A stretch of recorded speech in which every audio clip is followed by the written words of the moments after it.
Hey everyone, welcome back to Paranormal M. Thanks for being here tonight. Before we get started, please subscribe to the channel, and if you enjoy the stories, leave a like. Tonight's first story starts back in August 2012, when the person sharing it was about to begin senior year of high school. After a quiet stretch, strange things began happening again, this time at their dad's new house, and from there, the experiences only got heavier. So get comfortable, relax, and let's begin. I hope you all have a peaceful night and sleep well.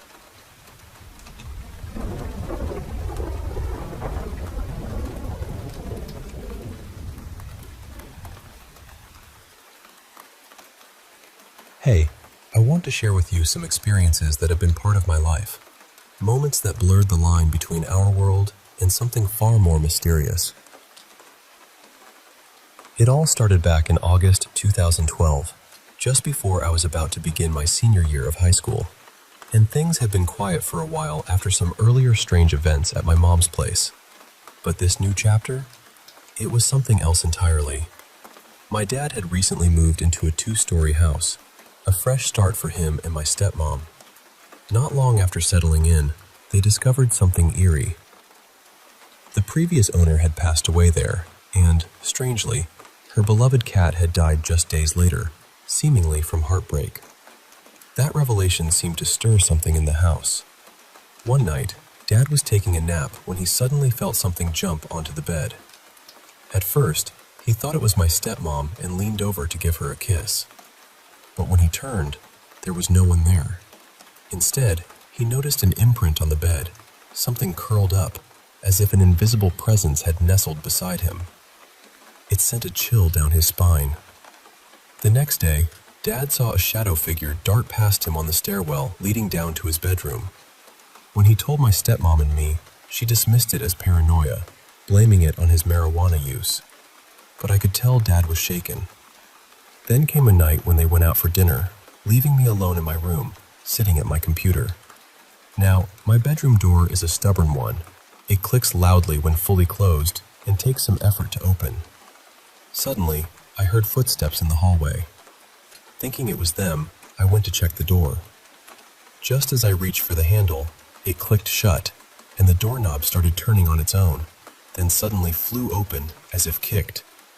I peered out, but no one was there. I called out, but silence answered me. My heart pounded. I locked the door and tried to shake off the unease by scrolling through Facebook. Moments later, footsteps echoed again, and the doorknob began jiggling. I mustered the courage to call out firmly, "Please, leave me alone." To my surprise, it stopped. When my dad and stepmom finally got home, I rushed out to tell them, but Dad brushed it off, and my stepmom just ignored me. Those quiet days were shattered when Dad got a frantic call from my stepmom. She was screaming, crying, barely able to explain. Dad rushed to pick her up from the grocery store, where she was having a full breakdown. After settling her down, he shared what had terrified her. While standing in an aisle, she caught a glimpse of a black figure at the end of it. In a blink, it was right in her face, whispering chilling words. "There's nothing here for you. You're not welcome. I will get you." That night, chills ran down my spine and sleep eluded me. Months passed with no incidents, and I ended up with a pretty amazing girlfriend. Let's call her Mia. One night, as we lay in bed, I recounted all my ghostly encounters. She laughed, dismissing them as nonsense.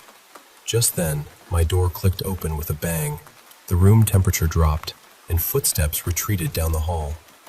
Mia freaked out, and I couldn't help but tease her, doing a Johnny-style impression from Night of the Living Dead. "They're coming to get you, Barbara. Mwahaha." But then the footsteps returned, coming closer, and I realized I might have poked the wrong spirit. I hurriedly shut and locked the door.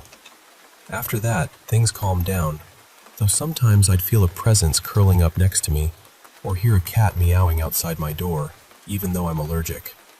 It was as if the house, or something in it, was still reaching out. After graduating, I returned to Copper River Princess Lodge for my final summer season. The first month was quiet, but then, one early morning around 3 a.m., I woke to the sound of someone in my room. At first, I thought it was a friend who had keys, but as my eyes adjusted, I saw a translucent figure levitating, touching my jackets in the closet. It turned toward me and floated nearer. I pulled the blanket over my head but dared a peek. It was just waiting, watching. I pleaded, "You're scaring me. Please leave." Immediately, the oppressive weight lifted from the room.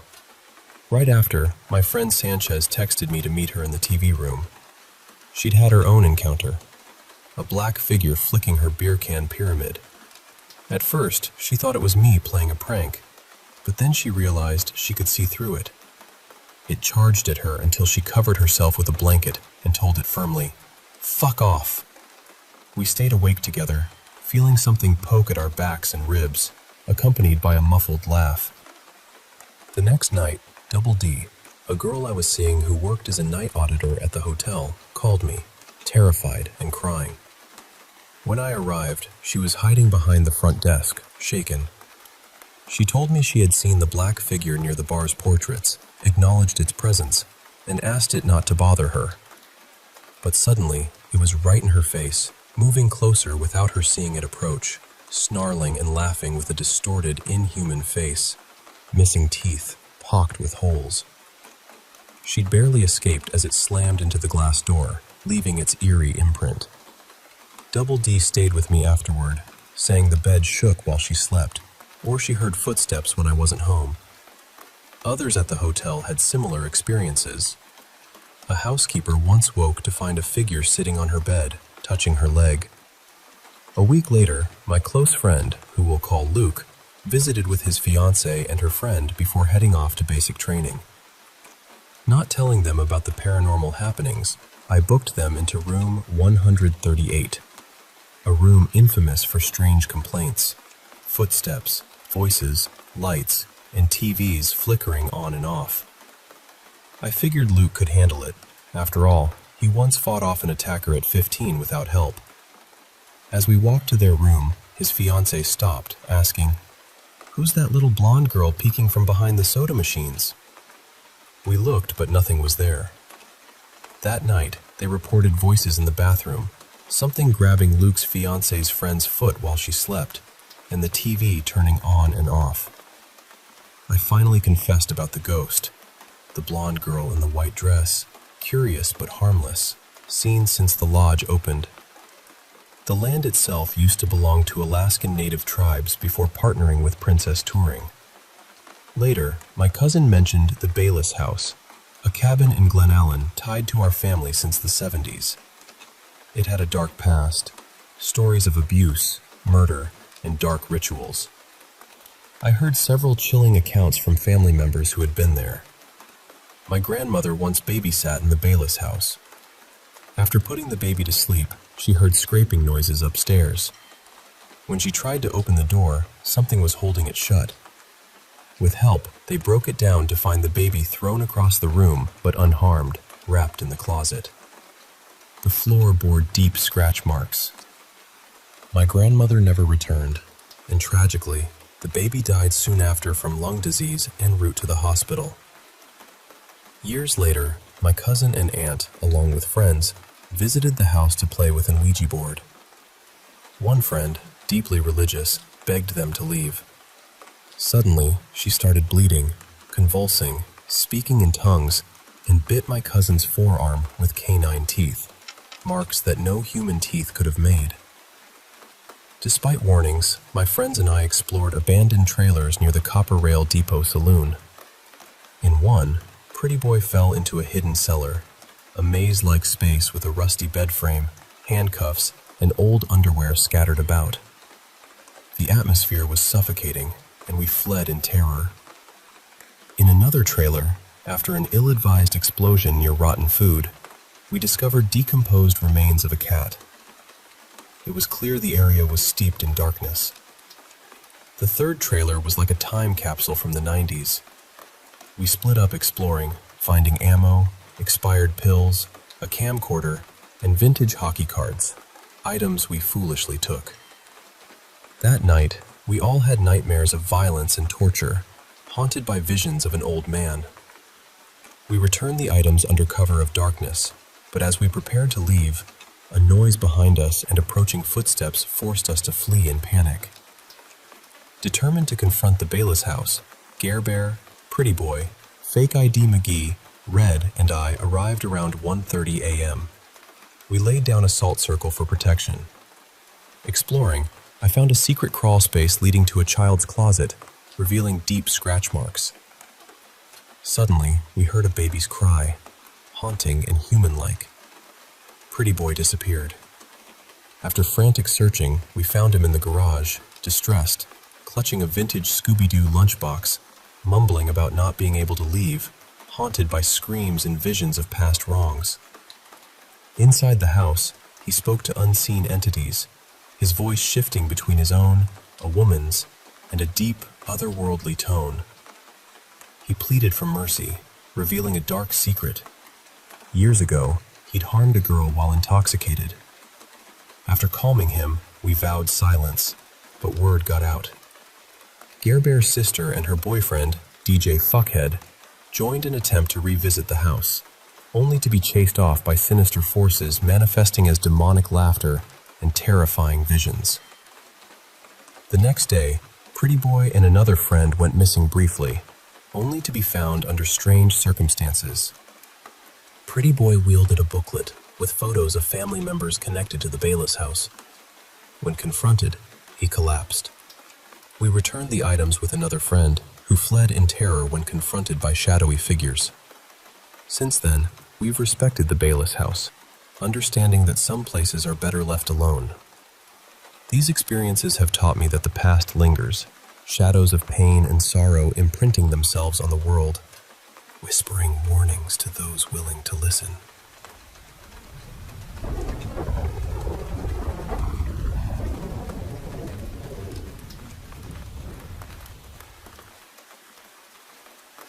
Hey, I want to share a story with you that still gives me chills when I think about it. It happened back in September 2020. My wife and I had this routine. Every night, I drive her to work. Nothing special about that, right? But the route we took passed through this quaint little country town called Riley, near Oxford, Ohio. There's this big hill on the road heading down into the town that we knew like the back of our hand. We'd been down that road so many times. Every tree, every mailbox, every road sign was familiar to us. So, one night, as we were rolling down that hill, just about to enter Riley, right behind the big green sign that welcomed you to the town, something caught my eye. There was a man standing by the side of the road, just looking straight at us. And let me tell you, this wasn't just some ordinary person standing there. Something about him felt out of place, almost otherworldly. I glanced over quickly, trying to get a good look before we passed him by. And at that exact moment, my wife turned to me and said, "Oh my God, did you see that?" I was about to ask what she saw because I wanted to be sure I wasn't imagining things, and she told me exactly what I'd just seen. He was dressed like a Civil War soldier, and I'm not talking about some guy in a costume. No, this was different. He looked too real, yet not quite human. My wife said she saw his face clearly, but I didn't. His whole figure was glowing white, almost like he was lit up from within. My headlights weren't shining directly on him, but he was bright enough that he stood out in the dark. His face was the strangest part. It wasn't detailed like a normal person's face. It was just a blank, glowing white space. No features, just a smooth, lighted area where his face should have been. He stood with his right leg propped up on the small incline by the road, holding a rifle like it was a cane. He wore a kepi hat. You know, those flat-topped caps soldiers used to wear during the Civil War. His entire figure shimmered in shades of white and light gray, glowing softly but clearly visible. That was it. Just a moment. And then he was gone as we drove past. It left me and my wife stunned. After that night, we made it a point to drive that way every single night, hoping to catch another glimpse of him. But as the pandemic hit and my wife lost her job, those drives stopped and, sadly, we never saw him again. I've thought about stopping by the house closest to where we saw him, just to ask if the people there ever noticed anything strange, or if maybe someone was playing a prank with a costume. But honestly, how could someone explain the glowing figure with a faceless head? It just doesn't add up. I haven't stopped wondering though. Maybe I'll find the courage to ask one day, or maybe I won't. Oh, and here's something else that adds to the eerie feeling about the area. There's another cemetery in Riley nearby, and a man, who was never known for spinning tall tales, once told my dad that he drove by and saw a werewolf there. The whole area just has this creepy vibe that's hard to shake. So yeah, that's the story of the Riley soldier. An apparition or something else, I can't say. But every time I think about that glowing, faceless figure standing quietly on the hill, I get this mix of awe and unease.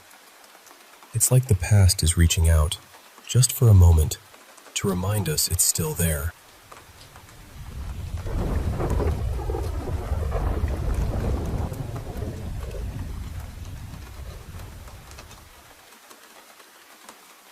Hey, I want to share this story with you. Something that happened a few years ago. Something that still gives me chills when I think about it. It all started when my best friend and I, both a bit curious and maybe a little reckless, decided to try out a Ouija board. Now, we didn't just want to do it anywhere. We wanted the full eerie experience. So we picked this massive old graveyard we knew well. It's the kind that feels like a wild woodland more than a cemetery, thick with overgrown bushes and winding dirt paths that twist and turn in every direction. The place is locked up tight at night, but we'd snuck in a few times before, so we weren't strangers to it. Right in the heart of this graveyard, there's an abandoned chapel. It's all crumbling and forgotten, with a small memorial area right out front. That's where we set up our board that night. We sat down facing each other on the cold, uneven ground, the Ouija board between us, the night wrapping around like a heavy blanket. The air was thick and still. No wind, just the faint rustle of leaves far off. I remember feeling a little nervous but excited as I asked, "Is there any spirit here that wants to talk to us?" Almost immediately, the planchette began to move, slowly, almost hesitantly, gliding toward the word yes. We exchanged glances. I was shocked. A tiny voice in my head wondered if my friend was just playing a trick, but he looked as stunned as I felt. We pressed on. Next, I asked what their name was. The planchette moved again, slowly inching toward the letter B and stopping there. It didn't move to another letter, just stopped. I asked aloud, "Is your name B?" And then the planchette moved to yes. That's when a cold little knot of unease started to form in my stomach. Curious, I asked, "Are you male or female?" The planchette drifted slowly to the letter F and just sat there. It wasn't spelling out a word, just lingering on that single letter. I started to doubt again, thinking maybe my friend was messing with me, moving the planchette so slowly that it looked like it was moving on its own. But I'd known him most of my life and trusted him. Then I asked, "Are you happy?" And suddenly, the planchette shot across the board fast. So fast it startled me and slammed down on no. That's when everything changed. The night seemed to close in tighter, the darkness deepened, and the wind that had been whispering just stopped altogether. There was this eerie, sharp, cold feeling that sliced through the air, and an unnatural calm settled over us, like the world itself was holding its breath. I glanced at my friend, and he looked just as shaken. His eyes were wide, and his usual confident demeanor was gone. But somehow, I couldn't stop myself. I asked, "Is there anything we can do to help you?" The planchette zipped quickly to yes again. Fear crawled up my spine then. I realized it wasn't my friend moving the planchette. He looked genuinely scared, and he's one tough guy. I asked my final question. "What can we do to help you?" And this time, the planchette flew across the board, spelling out very clearly, "Get out." We stared at each other in silence. My heart was pounding. I said, "Okay, goodbye," and the planchette moved fast to goodbye. At that moment, we jumped up and ran, fast, through those winding paths, branches snapping underfoot, the cold air burning our lungs. We didn't stop until we reached the main gate, where we scrambled out onto the street. Outside, everything was normal again. Cars passing by, streetlights glowing softly, a few people walking down the sidewalk, chatting and laughing. The normal sounds and sights of the world felt like a warm blanket after the cold silence of the graveyard. We stood there, catching our breath, still shaken, wondering what the hell had just happened. Was it real? Was it just our minds playing tricks? Or had we truly contacted something that night? I believe we did speak to a spirit. I haven't tried the Ouija board since, but that night stays with me. I still think about it sometimes, and I wonder what you think about all this. Do you believe in it? Because I'm telling you, that was one night I'll never forget.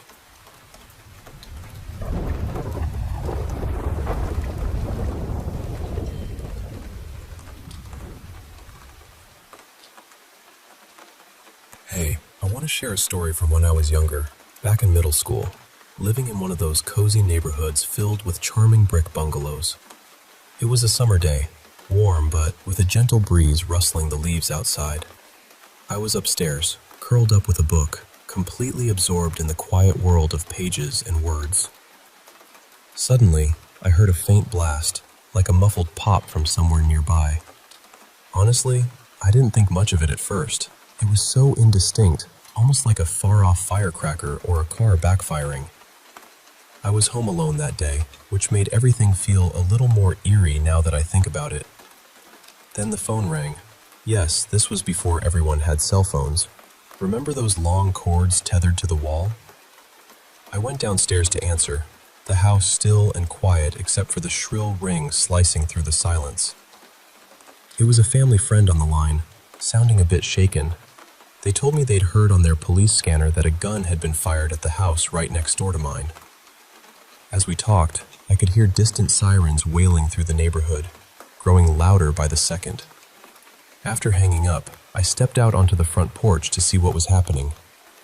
The evening air was thick and still, the usual chorus of birds and insects, strangers absent. I noticed one of my neighbors nearby, her voice piercing the quiet with desperate screams. "She did it! Oh my God, she did it!" Emergency responders had their arms around her, trying to soothe her frantic sobs and frantic shaking. The terrible truth came out.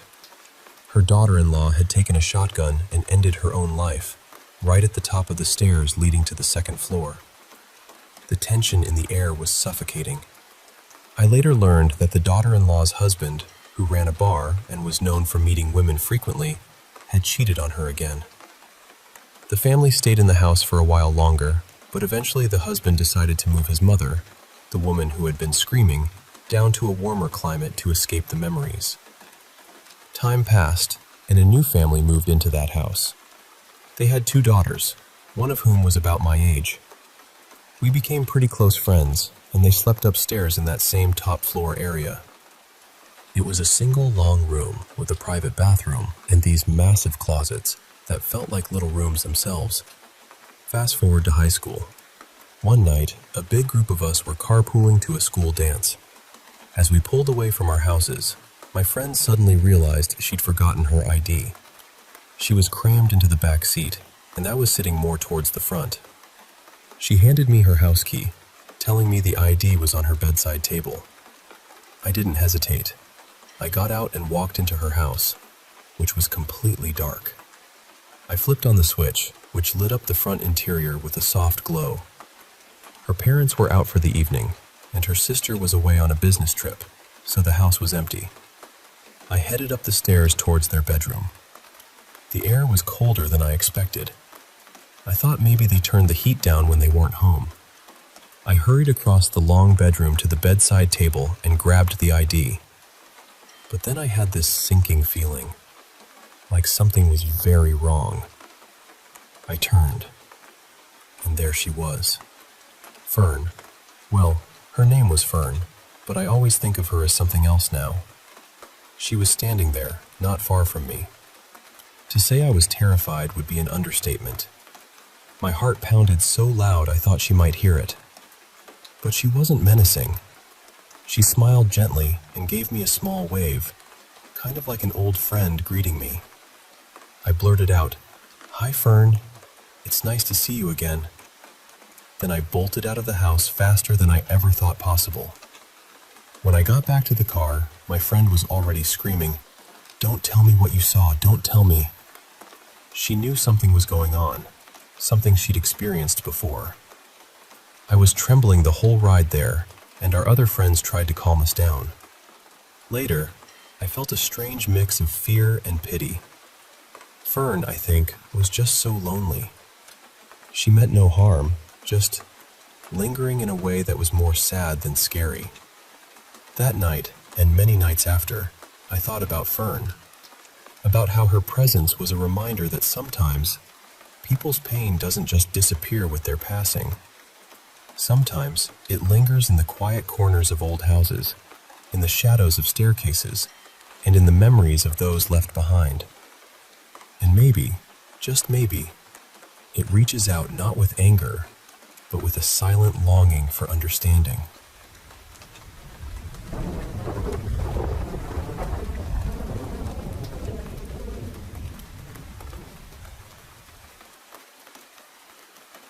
Hey there, I want to share some stories with you.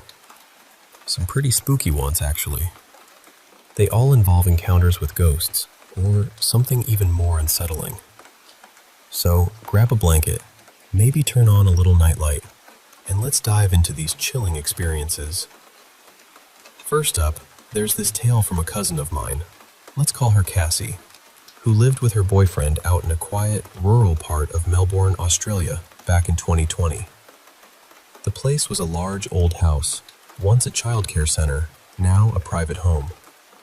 It had these really long, echoey corridors, 3 rooms and a hallway that seemed to stretch forever. 2 of the doors in the hallway were nailed shut, and the windows were always bare. No curtains or rods. To this day, that alone sounds eerie, especially at night. The house was set back far from the main road, surrounded by thick trees and bushes so dense that the streetlights barely made it through. Cassie's first experience happened after one of those exhausting days working at the hospital during the height of COVID. She went to bed early, around 9:30 p.m., hoping for some rest. But then she woke up. Not fully, but that groggy kind of waking up you sometimes get. But this time, it wasn't because she needed anything.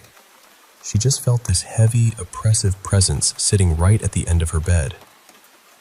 She tried to stay calm, breathing slowly, but the weight pressed down on her legs, creeping upward until it felt like something was crouched right on her knees and thighs. She was terrified, but didn't dare open her eyes or move. Cassie told herself to pretend she was asleep, because she felt like if this presence knew she was awake, something worse might happen.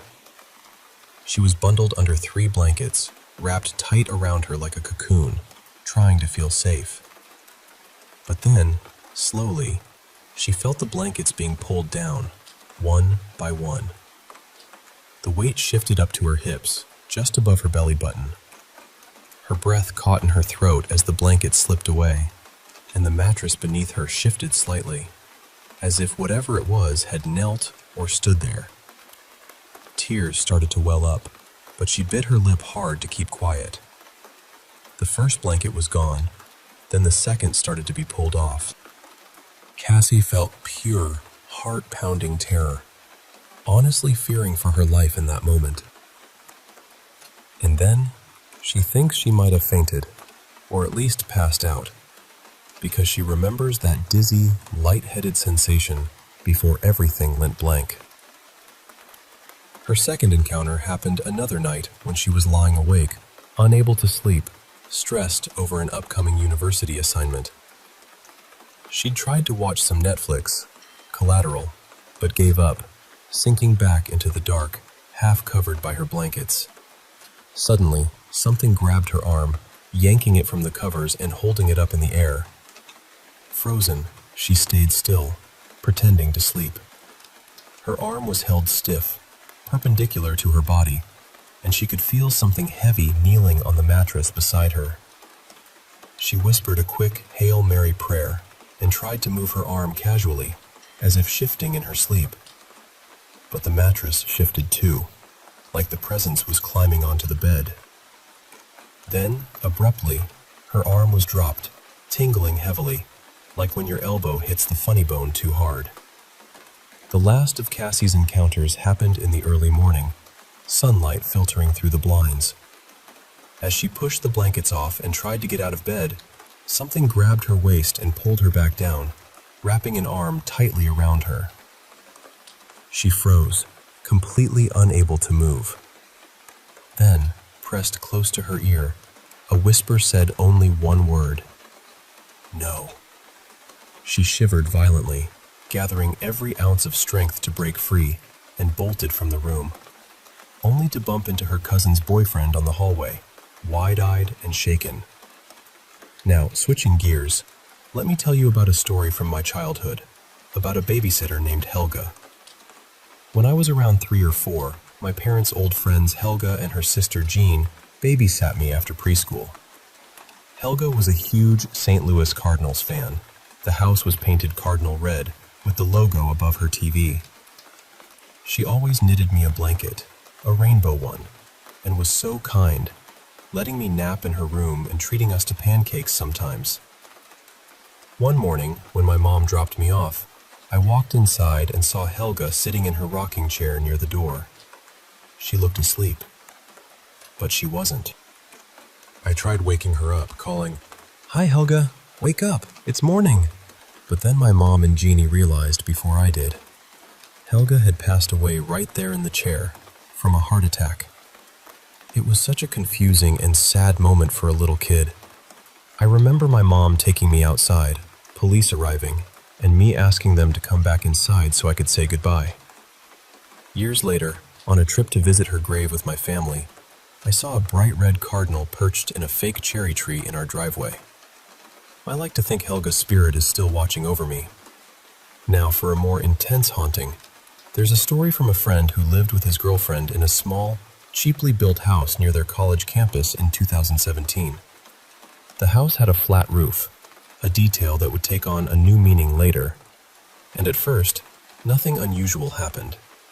But soon, their smoke detectors started going off randomly, multiple times a day, even without smoke or cooking. They changed batteries repeatedly, but it didn't help. Eventually, they took the batteries out, but the alarms still went off. Desperate, they turned off the entire smoke detector circuit.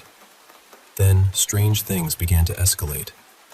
The house had a back storage room that always felt eerie, like someone was watching. One night at 3 a.m., the smoke detector in their bedroom beeped a long, continuous sound, like the test button being held down. His girlfriend grabbed a chair to reach it, but just before she touched it, the beeping stopped. Then the next detector down the hall started the same pattern. This happened repeatedly, leading toward the creepy storage room, as if the entity was trying to show them its space. This bizarre occurrence continued once or twice a week for over a year. At the same time, the house became infested with bugs overnight. They'd come pouring out of light fixtures, cracks in walls, and even the smoke detectors. Exterminators came repeatedly, but the bugs always returned, making their lives miserable. Then came the footsteps, heavy, hoof-like stomping sounds on the flat roof, starting near the storage room and walking toward their bedroom, loud and deliberate. They'd rush outside looking for animals, but found nothing. The haunting escalated to sounds of metal bowls being thrown off the counter, even though nothing had moved. This happened multiple times daily. They stopped using the bowls, but then heard ceramic plates crashing and cabinets slamming violently, despite having soft close hinges. One night, the phone's face-tracking camera caught a yellow square indicating a face hovering at the foot of their bed, too high and in a spot where no one was. They had posters on walls, but the square stayed fixed no matter where they moved. Face-tracking anomalies became a constant, terrifying feature of their home. The final straw came when their friend Jamie stayed over. Around 3 a.m., she woke feeling a heavy presence stepping onto the couch. She sensed feet on either side of her body, slowly moving from feet to head, feeling a malicious energy watching her. Cabinets began slamming violates in the kitchen nearby. Jamie pretended to sleep for hours, terrified. Eventually, they sold the house at a loss and moved away. The friend still wonders about the poor soul now living there. His takeaway? If a house seems too good to be true, maybe it is. From another perspective, there's the story of a high school freshman, let's call him Max, who comes from a family sensitive to the paranormal. One morning at school, Max arrived early and was walking to class through the crowded entrance when he locked eyes with his art teacher. Normally friendly and approachable, the teacher looked startled, and Max noticed a dark aura above his head. A painful chill ran down Max's spine, and he felt drawn to the teacher's energy in a way that scared him deeply. He struggled to break their gaze and hurried to class. Later, chaos erupted. News spread that the art teacher had committed suicide the night before. Students panicked and cried, but Max insisted he had seen the teacher that morning. Many accused him of lying, but then 3 upperclassmen approached, confirming they had seen the teacher at the same time, in the same place, with the same eerie feeling. It was a shared, surreal experience none would forget. Next, there's a haunting tale from northern Pennsylvania, near an old mining cemetery known for ghost stories. Around 2006, a group of friends went for their annual Halloween visit. While standing among the headstones, a white pickup truck pulled up a nearby hill, its cab light on, but no driver was visible. They called to a friend to check inside, and after seeing no one, she jumped back into their vehicle, pale as a ghost. The truck slowly backed down the hill and disappeared into the night. To this day, they wonder if it was a ghost truck or the most elaborate prank ever pulled off. Finally, there's a more subtle haunting from someone who grew up in a house about 40 to 50 years old. They never experienced anything like this anywhere else. The most persistent was the faint sound of clanking metal, pots and pans, coming from the kitchen late at night, though no one was ever there. It happened so often it became a lullaby of sorts. Then, once, while running through the hallway, they caught a glimpse of a 5 to 6 foot tall figure dressed in brilliant white. A figure they named the Bride. It was fleeting, seen only from the corner of the eye, but unforgettable. Whether it was real or a trick of the mind, they still wonder. Each of these stories reminds me that the world is full of mysteries, some frightening, some comforting, and some just plain strange. I hope sharing them with you brings a little thrill, and maybe even a sense of connection to those unseen corners of our lives. Thanks for listening. Stay safe, and if you ever feel a presence, remember, you're not alone.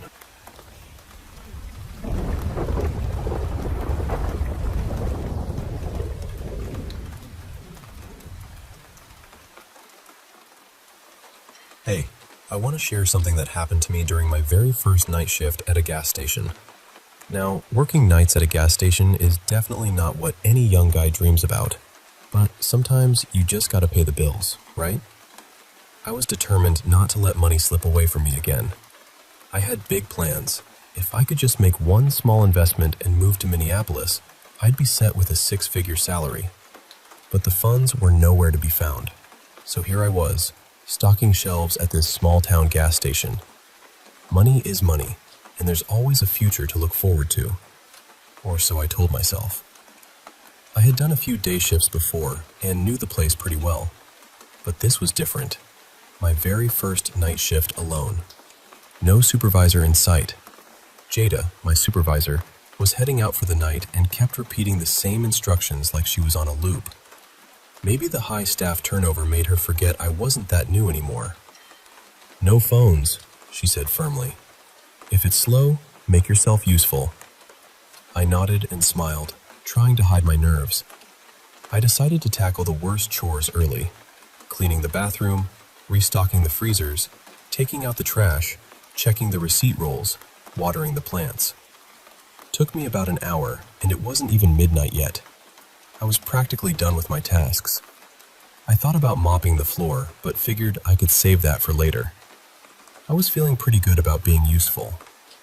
After that, I settled into my fourth game of teamfight tactics when I suddenly realized I'd forgotten my name tag. Not a huge deal, but I figured I might as well grab it. The manager's office was usually locked, but tonight I had the keys.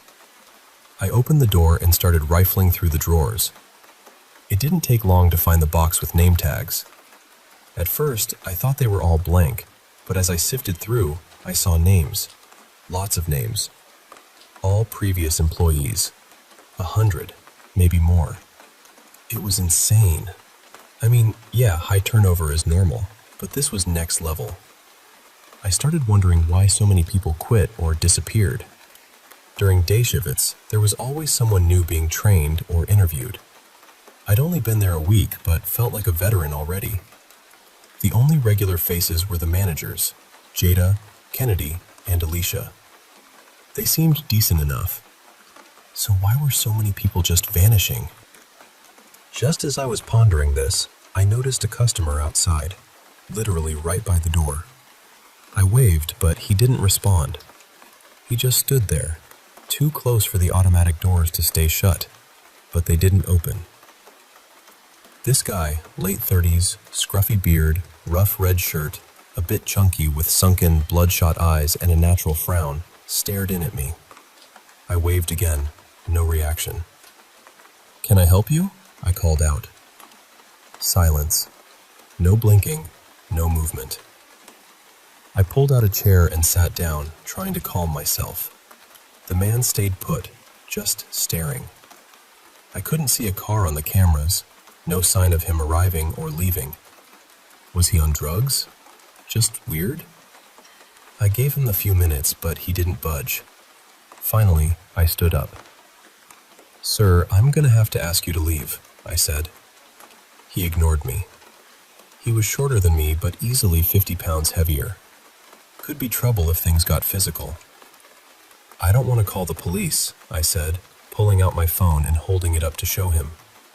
I even dialed 911, but still, no reaction. Then my phone rang. Unknown caller.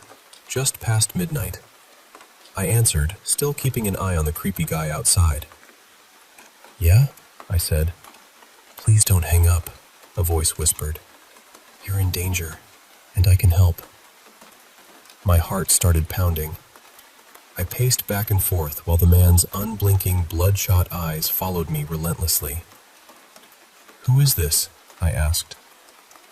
"I'm Angie," she said. "I used to work here, same shift, same managers. I wanted to warn you."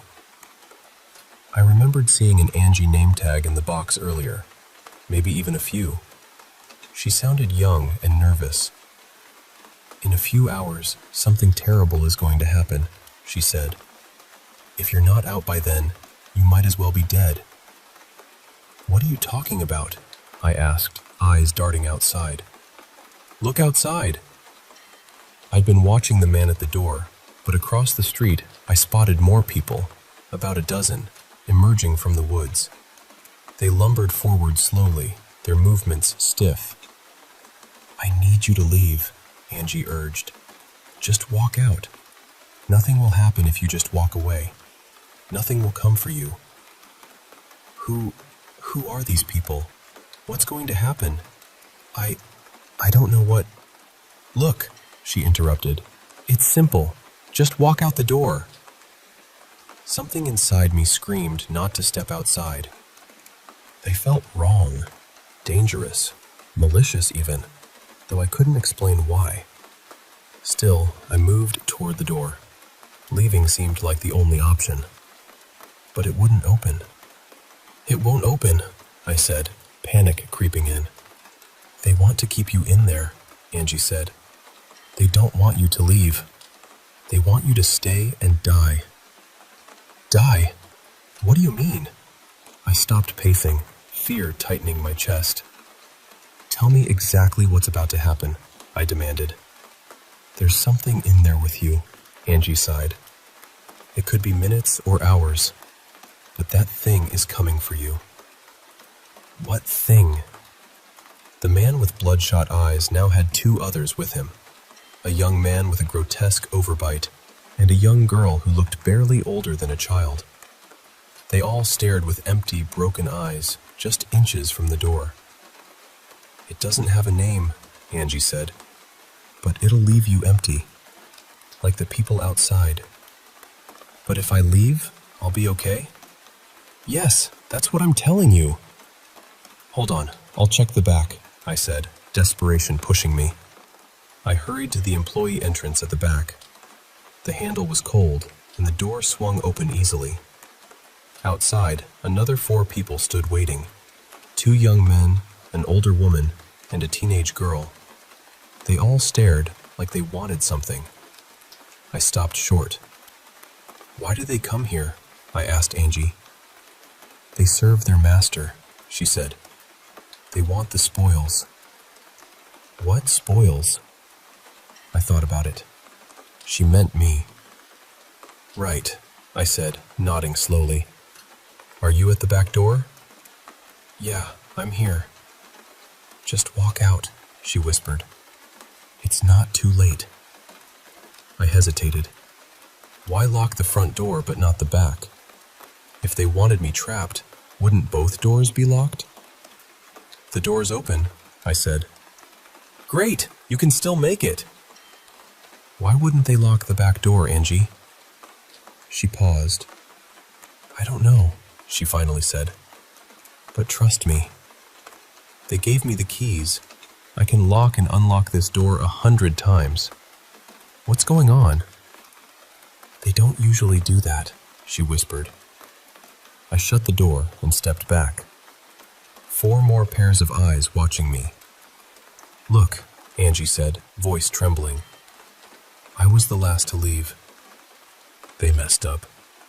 I found a spare key and got out before it was too late. Maybe they want you to think it's safe, but it's a trick. Yeah, sure, I muttered. I'm trying to help you, she cried. Those things out there are just to scare you. They're harmless, but here to keep you trapped. I've got one voice telling me to leave, and dozens of creeps staring at me. No locked doors, just fear. What am I supposed to believe? Fine, call the police. Hang up and call them, she shouted. I ended the call. By now, 8 people had gathered at the front door, silent and still. I tried calling emergency services. Silence. No dial tone, no ring, just emptiness. I called my mom, friends, nothing. Tried online, only cached pages. Even my phone's background switched to a black screen. Then, a strange smell filled the store.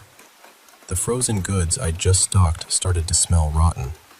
Our flowers by the counter withered and died, all except the sunflowers, which turned a sickly blue. I tried the landline in the manager's office. As I entered, my phone rang again. Unknown number. I hesitated, then answered Angie's call. How are you calling when everything else is down? I asked. I still have the email password, she said. Checked your application. Calling from a private network. They? I asked. I thought it was just one thing. No, they work together. People don't just disappear without notice. A conspiracy? Yeah, people come and go all the time. No paperwork, no records, just a box of name tags. It made sense in a twisted way, but I needed proof. Why didn't you call me sooner? I had to make sure Jada wasn't around, she said. She would have tricked you. I'm not sure you're not tricking me. Why would I call you just to have you fail? If I was part of this, I'd have let you die, she screamed, then fell silent. I counted my breaths, eyes fixed outside. The crowd had grown. How did you know what game I was playing? I asked. No answer. Silence. You're watching me. You knew I was alone and nervous. Yeah, she sighed. You tried to get me out before it got worse. That's not... She sighed deeply, heavy breathing filling the air. I was ready to hang up. This was a trick. She wanted me outside, to join them. I'm just trying to help, she said softly. I studied the people outside, their blank stares piercing me. Felt like a snake charmer surrounded by snakes, waiting for one wrong move. I have all the passwords. I wanted you to have the best chance. I hoped they wouldn't come tonight, but when they did, I had to do something. You're not being honest. I'm not lying. It's hard to explain. It sounds insane. I don't want to throw you off. Tell me straight. What's coming? It's not real, but it's there. It steps through the world. Air, time, some kind of ripple. Then it shoves a spike into your head and takes something from inside. A spike? Yes, into your mouth. No mouth of its own. You're just gone. My mind spiraled. Over 18 people outside, all staring. If I stepped out, I'd know for sure. Suddenly, the lights flickered, a loud hum, then blackout. One fluorescent tube burned out, others dimmed to nothing. This is real, I whispered. Now, Angie screamed. Get out! I bolted. Tripping and tumbling in the dark, I crashed into the lunch table, barely breathing, mouth aching as if bracing for pain. I fumbled for the back door, pulling instead of pushing 3 times before it budged. Angie? I gasped. Hurry, you can make it. How did you see it in the dark? It was right there. I can't even see the sign on the door. How do you know about the spike and what it does? You said you never saw it kill. You're missing the point. It doesn't add up. You're lying, not trying to save me. She stopped breathing. The call ended. I stood in the dark, heart pounding, every little noise amplified. The breeze, the crackling wires, the ventilation struggling to restart. My hand still on the door handle. You lied, I whispered. Then, footsteps shuffled on the other side. Yes, Angie's voice echoed from beyond the door. I stood frozen for what felt like an hour until the power returned. The crowd was gone. Angie was gone. My phone worked. I called for help and broke down crying when the police arrived. They found me locked in the bathroom, panic-stricken and barely able to speak. Cameras caught a mob gathering outside, but couldn't identify anyone. Jada and the other managers were called in, genuinely surprised. No one knew why people disappeared or quit. Maybe it's just how things are. Or maybe there's more than one Angie out there, trying to warn short-term workers. The front door? It was just broken wiring causing it to jam. That broken door was the only thing that saved me that night. I would have walked out as soon as Angie told me to. I worked there for another 4 months, sticking to day shifts and weekends. The night shift seemed to go smoothly after that. Maybe Angie and her friends moved on. I've saved enough for my move to Minneapolis now, but I wanted to get this down on paper. Looking back, it feels unreal, but I know this for sure. There are things out there. Things that want us to join them.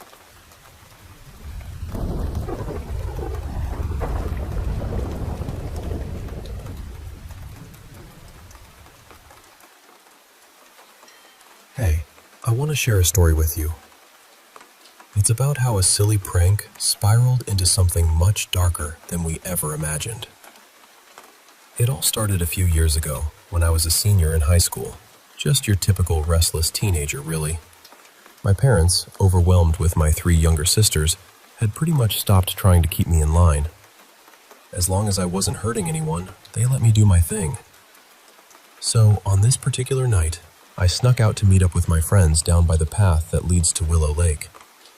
There were 6 of us gathered there, with Braden taking the lead and his loyal sidekick, Vicky, close by. When I joined the group, I saw why everyone was so quiet. There, lying on the road, was a dead man. Middle-aged, probably in his 50s. It looked like he'd been dead for a few hours. Judging by the whispers and hushed tones, my friends had just found him. To them, this poor guy had become some kind of strange spectacle. They had already gone through his pockets and agreed not to call the police.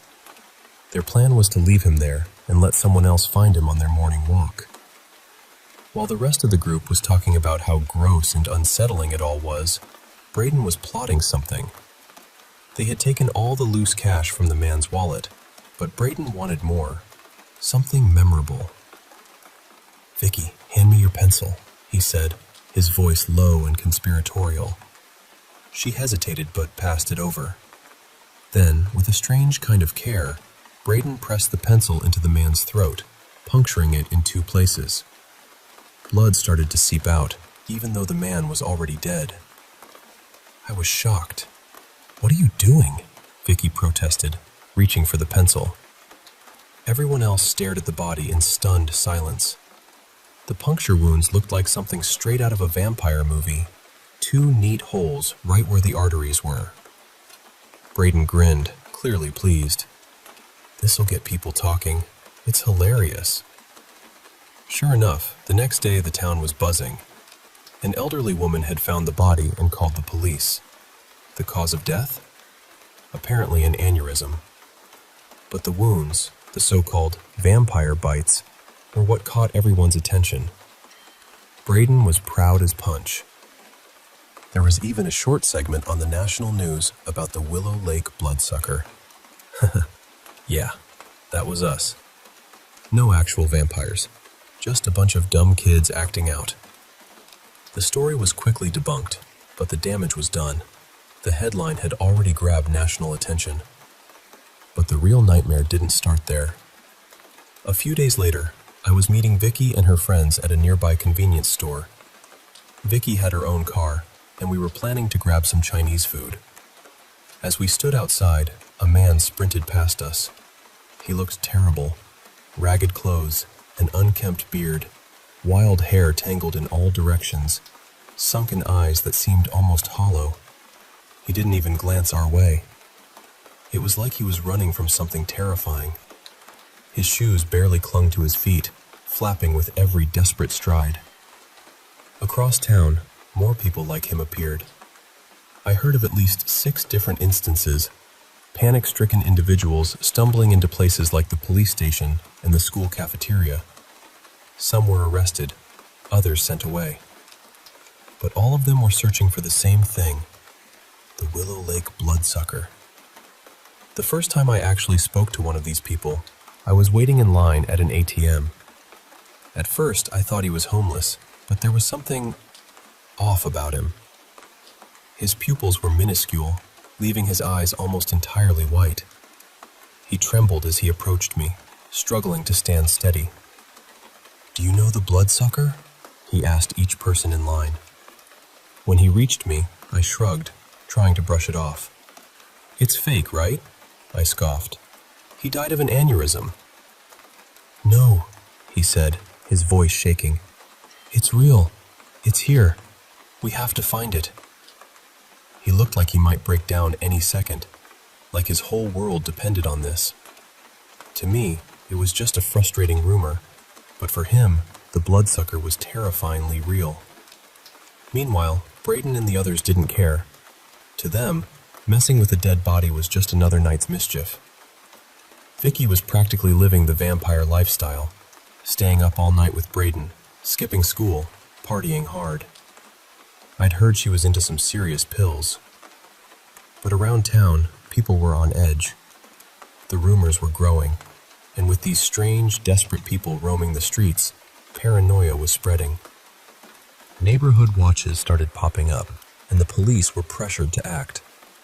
Braden even had one of his house parties shut down after an anonymous tip claimed he knew the bloodsucker. Not that surprising, considering, in a way, Braden was the bloodsucker. One Friday night, Braden invited us all over for another party. After what happened last time, I wasn't interested.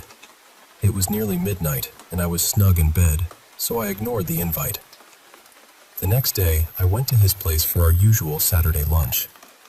When I arrived around noon, Vicky's car was in the driveway. Braden's parents had gotten him his own place about a year earlier, so nobody was around to keep an eye on him. Still, something felt wrong. Vicky hated spending the night anywhere but her own home. Inside, the place was a wreck. The couch was flipped over, and the air smelled like iron, sharp and metallic.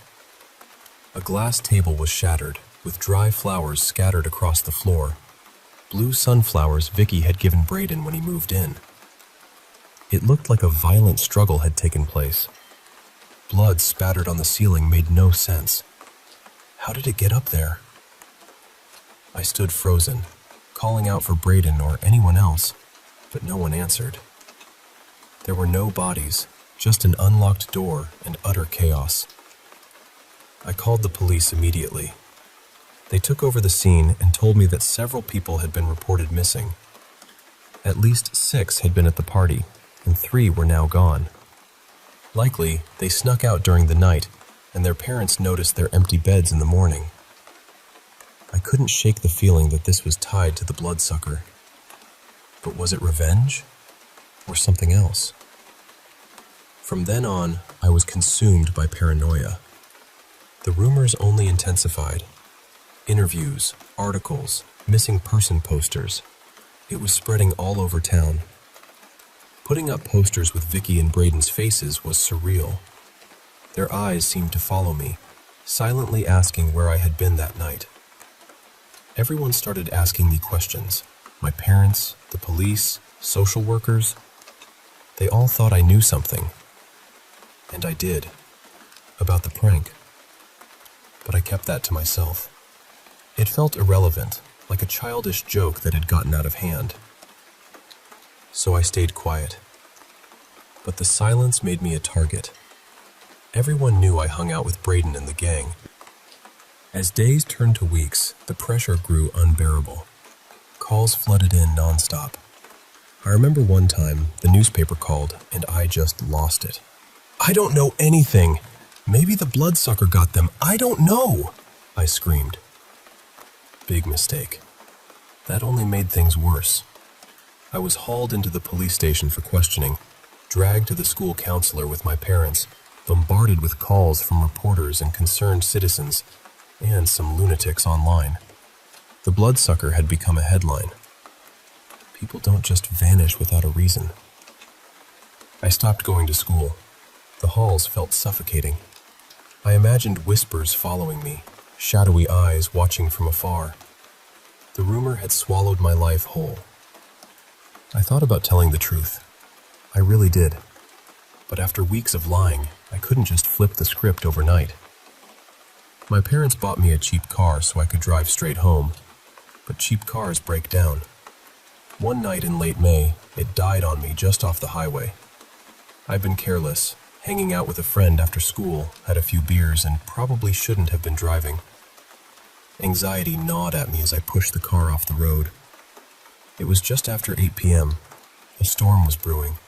Wind howled, rain pattered against the windshield, and the highway felt empty except for passing cars. I debated whether to call my parents, the police, or roadside assistance. My thumb hovered over my mom's number for minutes. The faint smell of beer on my breath made me hesitate. Then, without warning, a ragged man appeared at my window, wielding a tire iron.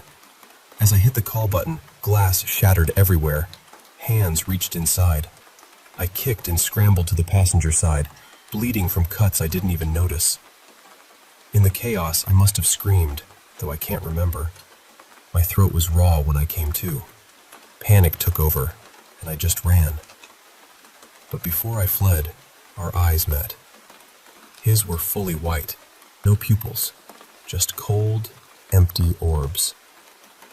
It felt like he was looking right through me, seeing something I couldn't see in myself. Those eyes haunt me to this day. I ran into the field beside the road, then plunged into the pine forest. My body moved on autopilot, lungs burning, heart pounding. Behind me, I heard rustling and screaming, some angry, some pleading. "Please, sir, talk to us," one cried. They called out, desperate and broken. I found a hollow beneath a pine tree and hid, clutching nothing but fear. I realized I'd dropped my phone inside the smashed car. Hours passed as I listened to them shuffle nearby. One muttered, "Gotta find him. Not too late. Gotta find him." Through the branches, I caught a glimpse of those white eyes. I closed mine, held my breath, praying for it to end. When I finally moved, the sky had darkened, the wind stronger, rain still soft. No screams, no sounds. I stumbled into a small clearing and tripped over something. In the moonlight, I saw it was a man, coughing up blood, gasping for air. It was the one who attacked me. But he wasn't looking at me. He was staring behind me. I turned and froze. 6 headless bodies floated silently in the air, their limbs swaying gently in the breeze. I recognized their clothes, the missing ones from the party, and standing in the middle of the clearing was a man. Sharp suit, impeccably groomed black hair, Mediterranean features, like he didn't belong in this wild place. His eyes locked with mine, and I couldn't breathe. His gaze was ice. He stepped forward, extending a hand that felt freezing to the touch, like ice water seeping through my veins. "You brought too much attention," he said, voice low and dangerous, like hot chocolate scalding your tongue. "I'm sorry," I whispered. "Some woodsmen are hunting me," he said, glancing at the bleeding man. "You and your friends brought them here." I stammered excuses, but then the man's form twisted. His skin cracked like porcelain, revealing darkness beneath. His mouth unhinged, revealing rows of razor-sharp teeth and long fangs. He grew taller, towering over me. "I don't care for excuses," he growled. His long fingers wrapped around my neck, squeezing. Pain exploded through me. I struggled to nod as he hissed, "You will tell them it was all your doing.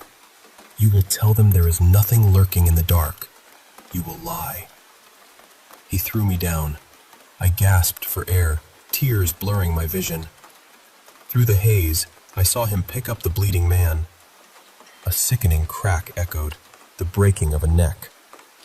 Blood poured out like a burst juice box, soaking pale skin and dripping into black eyes. The 6 headless bodies floated as silent witnesses. I turned and ran. The next morning, I lied. I told everyone it was a stupid prank gone wrong. I said I didn't know what happened to Braden and the others. I claimed I walked home that night, that someone broke into my car. I lied about everything, but I couldn't sleep. If I'd missed something, if I'd exposed that thing in any way, I was sure I'd pay with my life. Years have passed. I left that town, that state behind.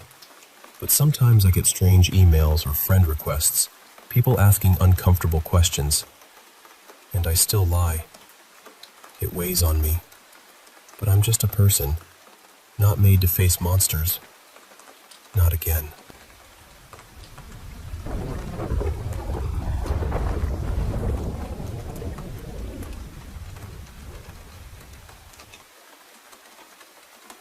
Hey, I want to share with you something that happened to us. Something that still haunts me whenever I think about it. It was supposed to be a fun, special night, celebrating my friend Lindsay's birthday. Lindsay, yeah, I changed her name a bit. She turned 30 right when the pandemic hit, so all the big celebrations were canceled. When we finally could get together again, we wanted to do something memorable, a proper girls' night out, just like old times. Lindsay always had this fascination with the spooky and the eerie. Her birthday's just a week before Halloween, so by then, everything around us would be pumpkin spiced and draped in fake cobwebs. It was kind of her vibe. Even as a mom of two, she'd still wear skull necklaces or pentagram earrings now and then, a little nod to the gothic side she loved. But organizing the night was tricky. Our schedules were all over the place. Some of us could take the whole weekend off. Others had to be home by midnight or had work early the next day. We kept going back and forth on what to do, until Aggie, another friend, found the perfect thing: an escape room. We all met up on a chilly Saturday evening, me, Dawn, Aggie, and Lindsay. After a fancy dinner and a long, crisp walk, we arrived at this place called the Apostle Collective. They had opened about a year before, and they'd been booked solid all spring. So somehow, snagging a booking near Halloween felt like a stroke of luck. Maybe some of you have heard of them. They've got a few locations, mostly in Minnesota. The place was incredible. Not your average spooky decorations. They had smoke machines, hidden speakers, projectors, the whole immersive experience. The staff were decked out in prosthetics, looking like zombie carnival workers from an old-timey freak show. When we stepped inside, they checked our booking and handed us a little box of free popcorn. Lindsay's face lit up. We'd told them it was her birthday, and they made sure she got some extra attention. She deserved it. Then, as we approached the entrance to the escape room, the staff gave us a little introduction. "You're about to enter the box of the godless grinning witch," they said in this eerie tone. "This is our longest and scariest room yet. It's practically brand new, except for some playtesters. You're lucky to get in. The previous group canceled last minute. Inside, you'll find everything you need to solve the puzzles. Just don't break any furniture or try to move anything bolted down. None of the clues require force, so don't worry about hurting yourselves." Dawn piped up, "Are there actors? Can you tell us?" The staff member smiled tightly. "I could, but I won't. Just remember, whatever happens, you won't be harmed. Something might reach for you, chase you, or touch you, but no harm will come to you. Please keep that in mind." Aggie asked nervously, Is the door open? Can we leave at any time?" "Just knock or send us a text. The door locks automatically, but we can open it remotely with a click of a button." Lindsay couldn't contain herself and interrupted. "So what's the story? Ghouls? Ghosts? Vampires?" I was thrilled to see her this excited. She was practically bouncing. The game's premise was that a cruel witch trapped 4 souls inside a tiny box. As the souls scramble to escape, they realize they're not alone. Monstrous beings lurk inside, hunting them. That was it. No spoilers, no extra hints. We were to enter knowing only that we'd been captured and were not alone. Aggie kept her phone for texting hints or contacting staff if we needed. The rest of us put ours away. This was supposed to be intense. The average solve time was about 4 hours. We were allowed to stay until midnight, and if we solved it without hints, there was a special prize. We could also text to pause the game for bathroom breaks. We hung up our coats, Dawn stretched, and Lindsay was visibly shaking with excitement. This was going to be great. I was the last to step inside. As the door shut behind me, I noticed the staff member glance sideways, their brow furrowing before they stepped back. Then, in a blink, they vanished. The door slammed shut hard. Something felt off, but I didn't want to alarm anyone. They were so excited, and the game was just beginning. Inside, the room was pitch black, windowless.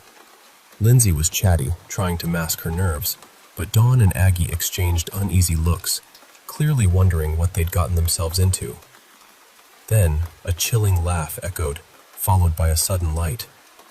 A projector on the ceiling flickered on, filling the entire room. We looked up to see the image of an impossibly large woman looming over us, like we were tiny toys in her hand. Her eyes were sunken and joyless, but her grin stretched impossibly wide, ear to ear. It was clearly CGI, but the effect was impressive. Above her, a full moon shone. "I think she's based on a local legend," Aggie whispered.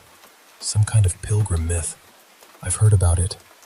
As the grinning witch's hand passed over us, the room plunged into darkness again, electric torches flaring to life along the walls. The game had officially started. The room was filled with all the classic escape room trappings: paintings, rugs, chests, tables inscribed with strange runes. We scattered, eager to find clues. Aggie found a pamphlet and started calling out names. Dawn discovered a series of numbers under a chair. Lindsay soaked in the atmosphere, searching paintings for hidden hints. About 30 minutes in, a terrifying sound echoed. Rattling cages, snapping metal, a low moan, and heavy footsteps approaching. We all darted for hiding spots. The room had a few obvious ones. Lindsay was giggling nervously, but my heart was pounding. Yet, nothing happened. The noises faded as if they were just a recording, but there was this odd disconnect, like the footsteps were supposed to transition from recorded to real, but no one appeared. We waited in silence, then cautiously emerged. "Did we miss something?" Dawn asked, glancing around. There was an awkward silence. Nothing stirred. Strange. We made solid progress, found keys that opened a chest, revealing a black light disguised as a candle. Using it, we uncovered coded runes and discovered a touchpad hidden behind a painting.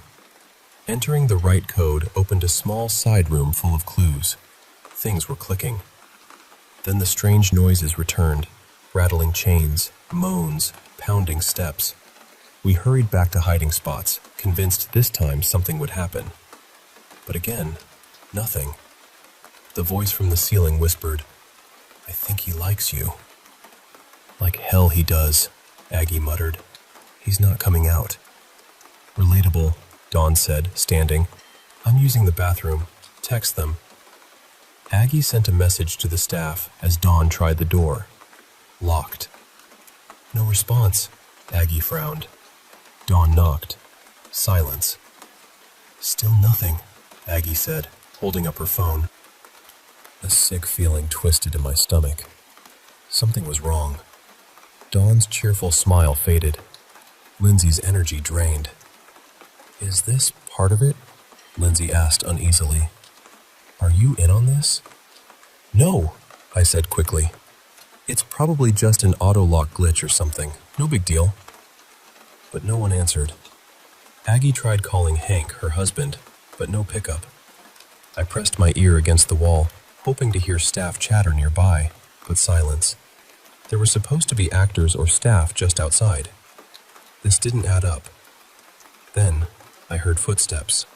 Heavy, real footsteps, not recorded. I motioned for quiet. There was a small opening in the wall, a door perhaps. Someone was coming. "Is that them?" Dawn whispered. The steps were large and heavy. None of us knew what to do, but we all agreed this felt wrong. Dawn hissed, "Hide!" We scrambled to the best places. Lindsay and I squeezed into the little side room and shut the door, holding our breath. Dawn squeezed inside a chest, and Aggie hid behind a curtain at the back. The dim light might help. The doors slid open with a creak. Heavy breathing, dragging feet, and a wet snorting sound filled the room. Something sharp scraped the floor. "Please pick the small one first, Byron," a hoarse voice wheezed. A pig-like screech replied.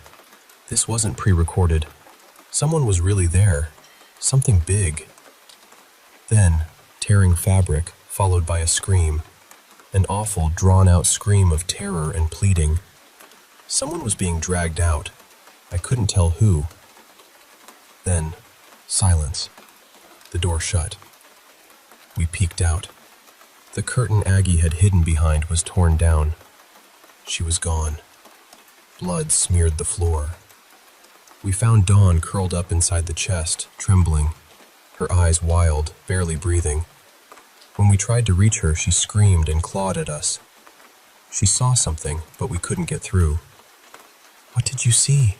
Lindsay whispered. Dawn shook her head, lost. "I'm not waiting for that to come back," Lindsay said firmly.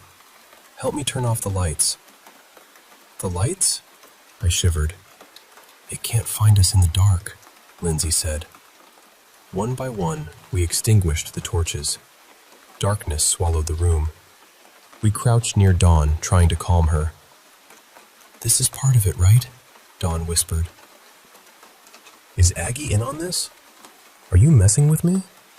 "No," I whispered. "Something's wrong."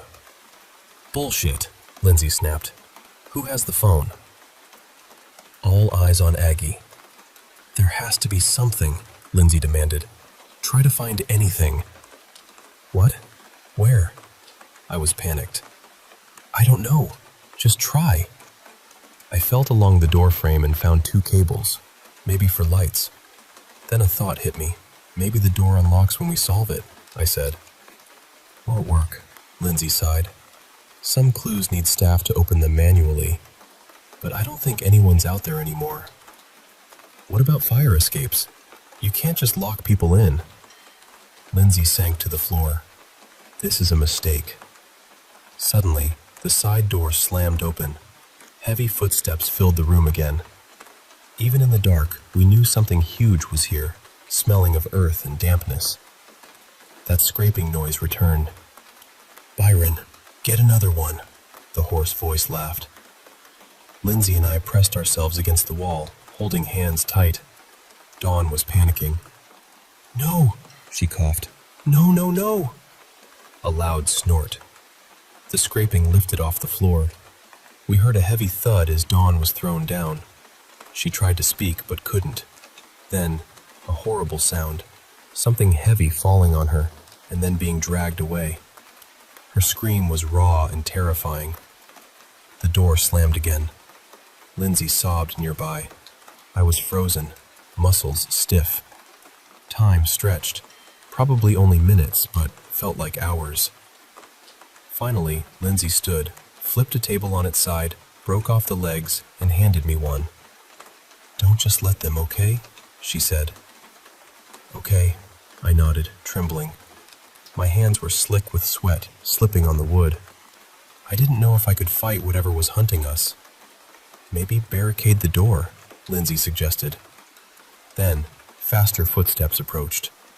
The thing entered alone this time. No guiding voice. Lindsay and I pressed against the wall, heartbeats pounding. It sniffed, munched, and grunted as it searched. After a few tense minutes, it left. Then, the projector flickered on again. The grinning witch's giant form filled the ceiling. The room lit up. The creature was massive, at least 6'8", wearing a torn varsity jacket and mud-covered jeans, patches of black fur poking through the holes. It looked like a scarecrow, stuffed with wild animal parts. Its head was a boar's, with wet snout and sharp teeth. Its small, dark eyes locked onto me, glowing with violent joy, like a kid about to open a birthday present. It screamed, a pig-like shriek, and charged. I stumbled, nearly falling, but Lindsay kept hold of my hand as we scrambled to the other side of the room. "Still down there, playthings?" the voice from above mocked. "Will you not give up?" The light shifted with the video. When the witch appeared fully, the room dimmed. When she retreated, the full moon shone. "He'll get you, playthings," the voice sneered. "It is so futile." Fresh blood stained the creature's jacket. As the video ended, we'd circled the room and were back at the door. The creature charged straight at us. At the last moment, Lindsay let go, and we dove aside. The boar man crashed into the door, pounding, tearing, biting, roaring in frustration and hunger. It didn't take long to break through. The sudden flood of light from outside scared it, and it fled down the hallway. Lindsay and I stayed down a moment to catch our breath, then crawled out, ready to run. Bloodied handprints smeared the walls. A severed fingernail was stuck to the ceiling. We ignored it all, sprinting for the exit. "Come on, come on." I'd sprained my ankle. Lindsay was bleeding from a cut on her hand. About 40 feet from safety, we heard that terrifying voice again. "Tell them," it screamed. "No carnival games in the name of her ladyship. Tell them to fear. Tell them all. Fear the grinning witch." The laughter echoed behind us as Lindsay pulled me forward. No time to look back. We burst through the doors into the cool night air. The laughter faded, but the terror stayed with us. Writing this down feels strange, like recounting someone else's nightmare. But Lindsay is real as when I last saw her, and I don't think any of us will ever fully heal. I still catch myself freezing at random sounds, listening for footsteps. Lindsay's developed a deep claustrophobia. No more locked doors for her, ever. The police called it an armed robbery. Security footage showed 4 intruders entering through the back door. 3 hooded figures and a large masked man in a varsity jacket. The case was handed to a special unit, which was promptly dropped. No updates. No kidnappings were filed. Dawn, Aggie, and the staff vanished without a trace. No witnesses, no getaway vehicle. They just disappeared. The Grinning Witch is a local legend about a witch who collected cursed animals and souls in a box. The escape room barely touched on it, just a loose inspiration. But somehow, it attracted something dark. A hate sect, maybe.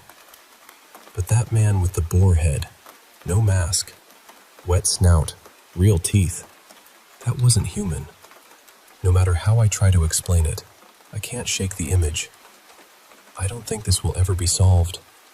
Things like this don't just happen.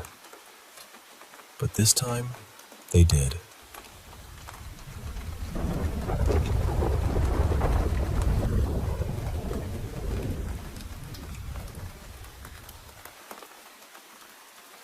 Hey, I want to share something that happened to me recently. Something that's been truly unsettling. So, I live in this old place. It's one of those vintage houses that was converted into a rental. It has that creaky charm, you know? But ever since I moved in, there's been this odd vibe. At first, it was just noises. You might think it's the usual old house stuff. Floorboards settling, pipes groaning.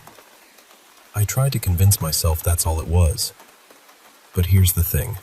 Whenever I have friends over, they always get this uneasy look when they hear the noises. They'll ask me, "How can you feel safe here by yourself?" And I just smile and say, "I guess I'm just used to it." But honestly, it's been creeping me out more than I care to admit. Then, I brought my cat Luna over from my parents' place. Now, I know cats can be quirky, but Luna started acting really strange. She'd just stare, wide-eyed, into the dark corners of the rooms, like she was seeing something I couldn't. At first, I thought it was just her usual oddness, but then she started waking me up. I'd lie down on the couch for a quick nap, and I'd wake up to her meowing softly, staring right behind me with this wild, frightened look. Okay, before I go further, I want to say I've experienced sleep paralysis before. I know what that's like. But what I'm about to tell you, I was wide awake. I could move. I wasn't frozen or anything. The first time it happened, Luna woke me up early one morning when I was trying to catch some sleep before work. I opened my eyes and saw writing all over the walls. It was like someone had scribbled in every direction, but I couldn't make out a single word. Just lines and shapes swirling around. I blinked a few times, and then, just like that, it faded away. I was too shaken, so I ended up sleeping on the couch that night. Then, last night, something else happened. I sometimes struggle with insomnia, so I was lying in bed, eyes closed, trying to drift off when I suddenly felt this pressure at the foot of my bed. My first thought was, it's Luna, just hopping on to curl up. But when I looked down, there was nothing there. The pressure was still there though, like a hand resting lightly on the bed. I slid my leg under the spot, moving it around, and it felt like I was sliding my leg under a hand, not something pushing down. When I shook my leg, the pressure lifted like someone had just pulled their hand away. I live with my partner, by the way. They haven't experienced any of this, probably because they're usually engrossed in video games and chatting with friends all day, not paying attention to the subtle weirdness around us. Now, I want to tell you about another night, one that still sends shivers down my spine. I'm a woman living out here in Arizona, a place with a reputation for paranormal stories, strange lights, and all sorts of eerie happenings. I've always been fascinated by the paranormal myself. Had a few small encounters, but nothing like what went down recently. It was around 11:30 p.m., and I just dropped off a friend at his place out in the middle of nowhere, after a day filled with gaming and watching some classic horror movies. The whole day had been rainy, and the sky was still heavy with dark clouds, blocking out the moonlight. If you've ever driven around here at night, you know how dark it gets. Pitch black, like the kind of night where you can barely see your own hands. I was driving down this stretch of road, well lit but deserted, and suddenly, I got this feeling. Not quite a chill, more like a deep, instinctual nope crawling up my neck. Then I saw this strange blue light bathing the street ahead of me. It looked out of place, unnatural, especially against the sickly yellow glow of the street lamps. As I passed under the light, it just went out. And then, out of nowhere, a huge shadow silently swept across the road in front of me. My heart jumped. I was already on edge, and this just pushed me over the edge. I finally reached the highway, where I had the choice to take a back road that was under heavy construction or head straight home via the highway. I chose the highway. Back roads with construction at night? No thank you. Then this smaller truck starts tailgating me hard, like riding my bumper. In Arizona, people drive fast and close, so I didn't think much of it at first. But then, every time I signaled to change lanes or take a turn, the truck would do the exact same thing moments later. It followed me onto the highway, then matched every turn I made, right, left, merging lanes, always close behind, always signaling just after me. My stomach tightened. This wasn't just aggressive driving. It felt deliberate, like I was being followed. I remembered hearing that if you make 3 consecutive turns in the same direction, you can see if someone's tailing you, because you'll circle back around. So I pretended to turn into the back entrance of a nearby strip mall. The truck whipped past me, and I took a deep breath, then turned back up the road towards my house. I was determined to get his license plate number, just in case.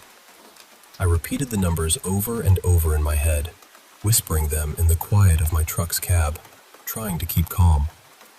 I watched the truck turn off onto another street, and once I was sure he was gone, I checked my rear view to make sure he wasn't back behind me. Thankfully, he wasn't. I was only a few miles from home, but the sense of unease was creeping in deeper. When I finally got home, I kept my keys tight in my hand, finger resting on the panic button of my car remote. If you don't know, that button can save your life, set off the alarm, attract attention, and scare off anyone getting too close. I was ready. But then, just as I was about to head inside, I realized I'd forgotten to take the trash cans to the curb. It was midnight, pitch dark, and as I dragged them down the driveway, the silence was suffocating. No crickets, no birds, no bats. Just this heavy, eerie quiet. Then, out of the corner of my eye, near the open desert at the end of the street, I saw him. A tall, pale figure standing just beyond the reach of a neighbor's garage light. No face to speak of, just this lanky, ghostly silhouette, motionless and staring. My heart hammered as my dog suddenly barked furiously, breaking the silence. I didn't wait. I sprinted inside, slammed the door, and watched the garage door close behind me. I've been hearing scratches on my bedroom window ever since, but I'm too scared to peek through the blinds. What if whatever's out there is waiting for me to look? Right now, I'm sitting here with a blade by my bed, hoping, praying, that I make it through the night safe. Whatever this is, it's real, and it's watching.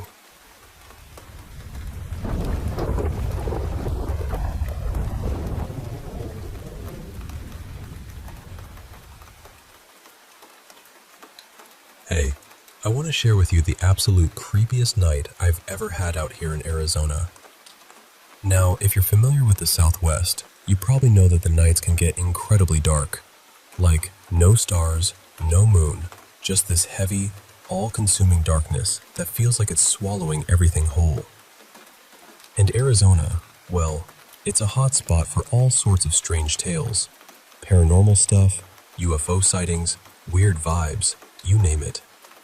I've always been fascinated by the paranormal myself, and I've had my share of minor weird experiences, but nothing, and I mean nothing, prepared me for what happened just an hour ago. So, picture this. It's about 11:30 p.m., and I've just dropped off my buddy, let's call him Mike, at his place. His house is way out in the middle of nowhere, the kind of place where the silence is almost deafening. We'd spent the day hanging out, playing video games, and watching one of my favorite horror movies, which probably didn't help my nerves. The sky had been cloaked in thick, dark clouds all day from the rain, and those clouds were still hanging around, blocking any moonlight from piercing through. The road I was driving on was slick and slippery from the rain, and honestly, my truck's headlights aren't the strongest, so visibility was pretty rough. I was driving down this deserted stretch of road. It's usually pretty well lit, but tonight, the streetlights gave off this sickly yellow glow that just didn't feel right. Then, out of nowhere, this strange feeling crept up the back of my neck. It wasn't exactly a chill, more like this instinctive, gut-wrenching sensation of nope. Right as that feeling hit, I noticed this odd blue light shining down on the street just ahead of me. It was so weird because it didn't match the rest of the streetlights at all. As soon as I drove under that blue light, it flickered off, and I caught sight of a massive shadow passing silently right across the road in front of me. My heart started pounding. This was way too much for my already jumpy self. I kept driving, adrenaline kicking in, until I finally reached the highway. I had two choices: take a back road that was under heavy construction, or stick to the highway and head home the normal way. Of course, I chose the highway. The back road seemed like a trap. Dark, deserted, and messy with construction equipment everywhere. Almost immediately, this smaller pickup truck started tailgating me hard, like literally riding my bumper. Now, around here, it's normal for people to speed or tailgate, so at first, I tried to brush it off. But then things started getting weird. I signaled to take my turn, and so did this guy, right after me. Then, at the next turn, which was a left, he did the exact same thing. Every time I changed lanes, he mirrored me, staying way too close, always signaling just a second after I did. My heart was hammering by this point, and all the stories I'd heard about people being followed flooded into my mind. I started thinking about how to handle this without leading him straight to my house. Then it hit me. If I make 3 turns in the same direction, it'll form a circle. If he's still following me after that, I'll know for sure. So, I pretended to turn into the back entrance of a strip mall near my house. As I stopped at the right turn lane, the truck sped past me. I took a deep breath, then turned around and headed back up the road toward my place. I was determined to catch his license plate, just in case. I repeated those numbers over and over in my head, and even whispered them out loud in the silence of my truck's cab. Being the one following him instead of the other way around gave me a sliver of control, and that helped calm me down a bit.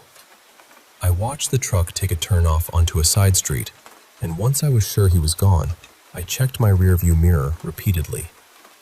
No sign of him. But even though I was close to home, my skin was crawling, and the hairs on my arms were standing up. The quiet around me felt heavy, like the night itself was holding its breath. When I finally pulled into my driveway, I made sure to look around carefully before I got out. My hand gripped my keys tightly, finger hovering over the panic button. For anyone who hasn't used this trick, The panic button on your car's key fob can be a lifesaver. If someone gets too close when you're alone, just hold it down and the alarm will scream, attracting everyone's attention and scaring off whoever's lurking nearby.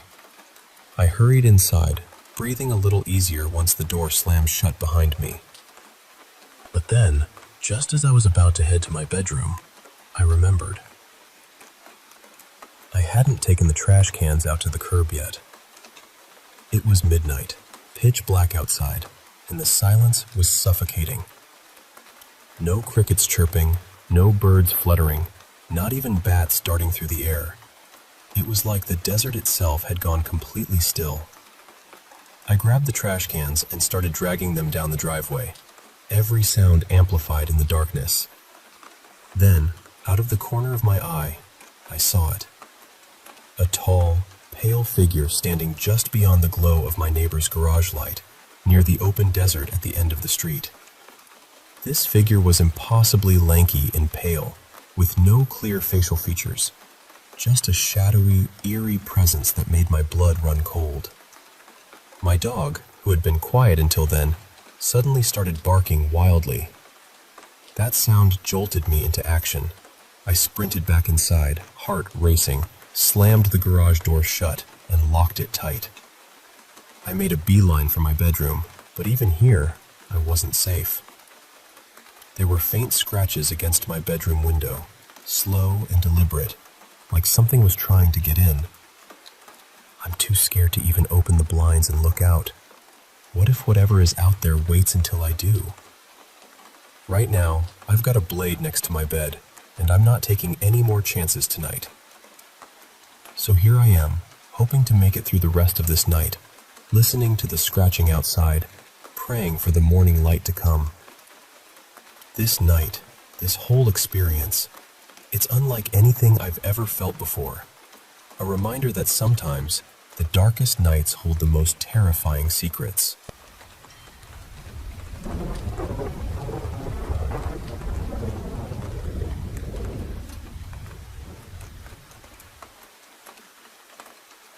I want to share a session story with you because it reflects something I have witnessed many times. Sometimes the body has physical symptoms, absolutely, and I want to be very clear about this. I am not saying, do not see a doctor. Please do not take it that way. What I mean is that sometimes a doctor looks at one layer and the higher self reveals another layer underneath it.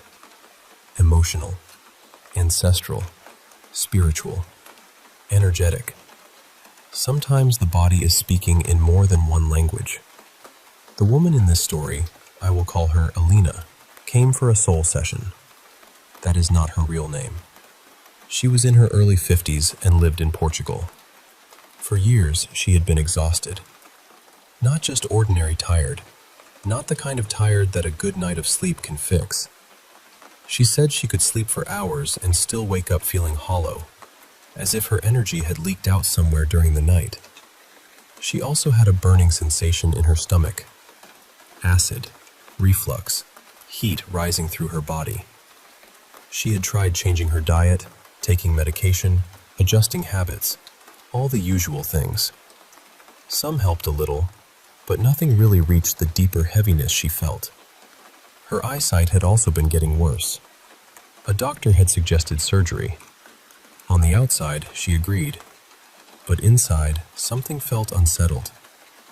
Not fear exactly, more like her body was quietly saying, "Wait, something is missing here."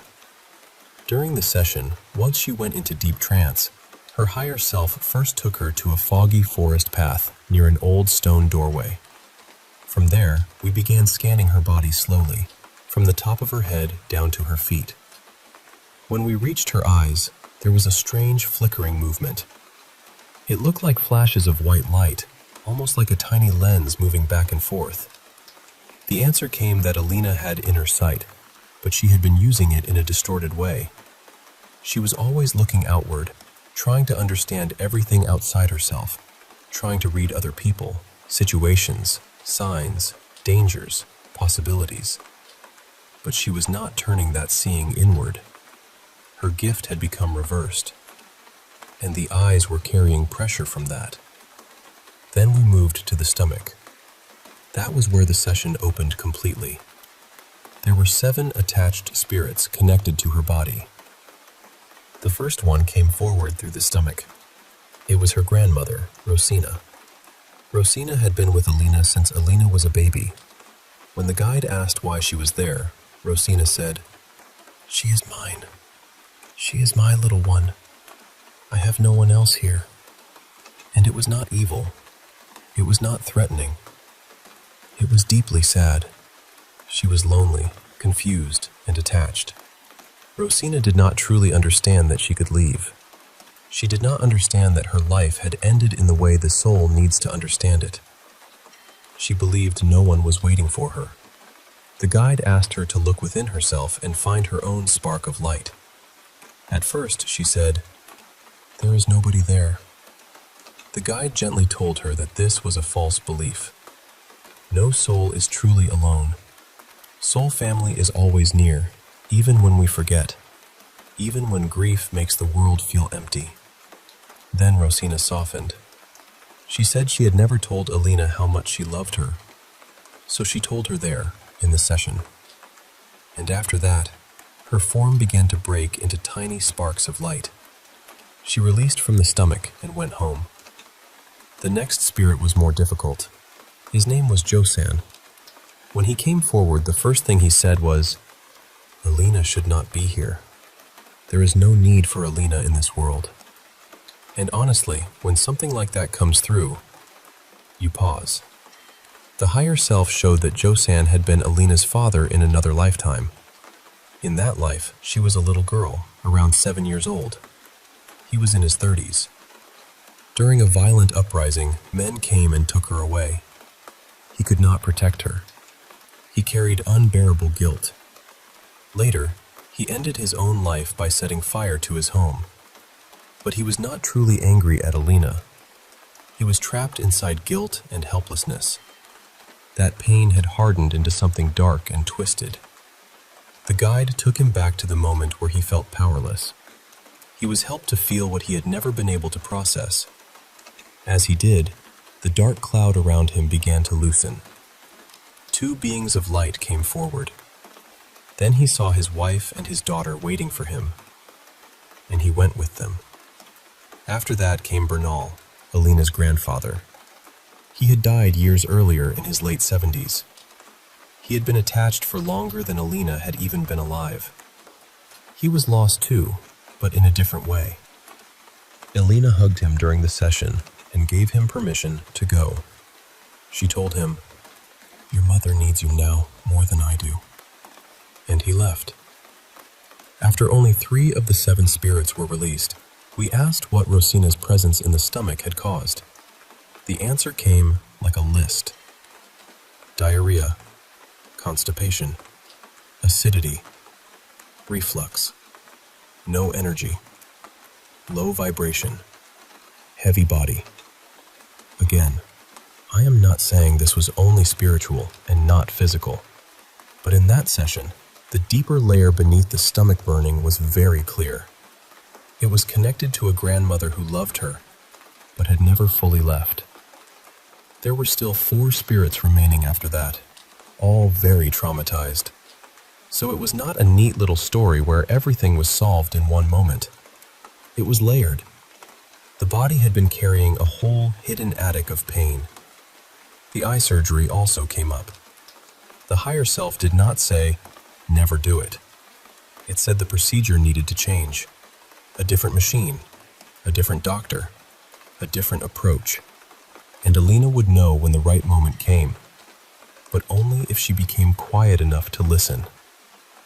What stayed with me from that session is how much the body can hold. Sometimes tiredness is not only tiredness. Sometimes stomach fire is not only stomach fire.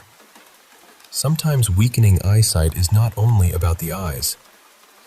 The body can carry grief, family attachment, other life trauma, spirits who never crossed, beliefs, guilt, energies that do not even belong to us. And I think many people do not know what is sitting in their field until they go deep enough. They think, "This is my anxiety. This is my stomach. This is my depression. This is my bad luck. Sometimes yes, and sometimes no. Sometimes it is many layers braided together. So please be gentle with yourself. Use doctors. Use therapists. Use practical support. Take care of the physical body. But also remember that the spiritual and physical layers can exist at the same time. The body may be asking for medicine, and sometimes, quietly, it may also be asking for release.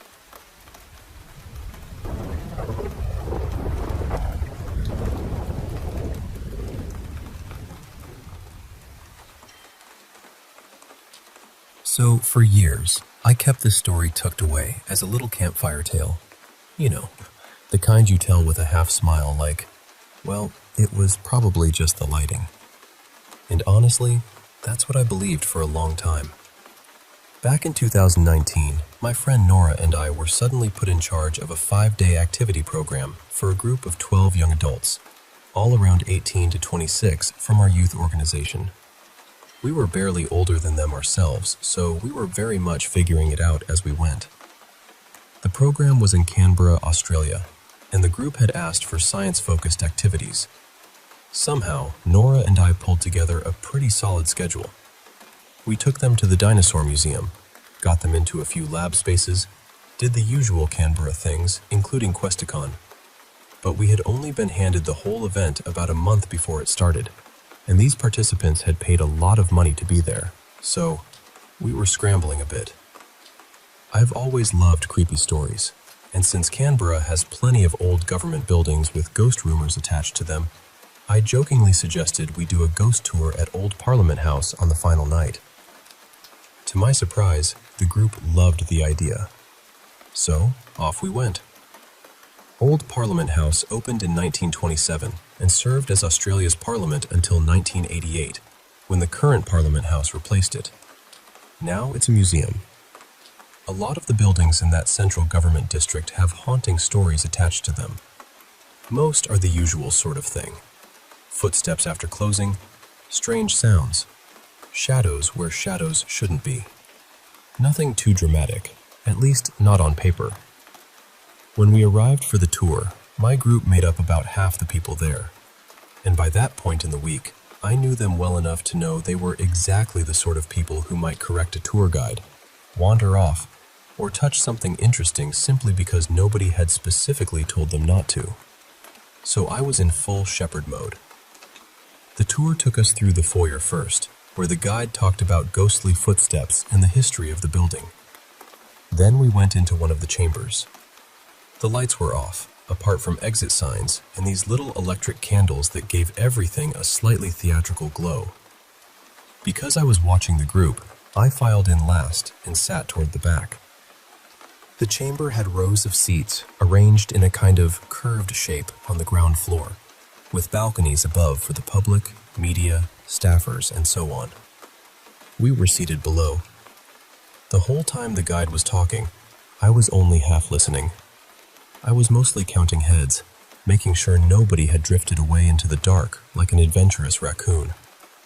And then, I noticed something. Out of the corner of my eye, I kept seeing what looked like a man standing in the shadows beneath one of the balconies, near a doorway. Not clearly. Not enough to point and say, there he is. More like a shape my brain kept catching before I looked directly at it.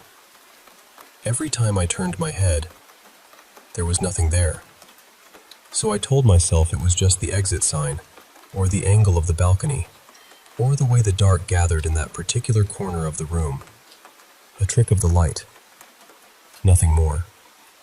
But it kept happening. Again and again, that same shape. A man leaning there in the shadows. Eventually, the guide finished in that room and started moving everyone along. One person from my group stayed behind to talk to the second guide, which did not surprise me at all. She was usually the first to raise her hand with a correction or a question. Another person from the public stayed behind too. I braced myself because I thought, here we go. Someone's about to start a very intense conversation. The stranger was very polite and said to the guide, "I'm sorry to bother you, but I have to say something.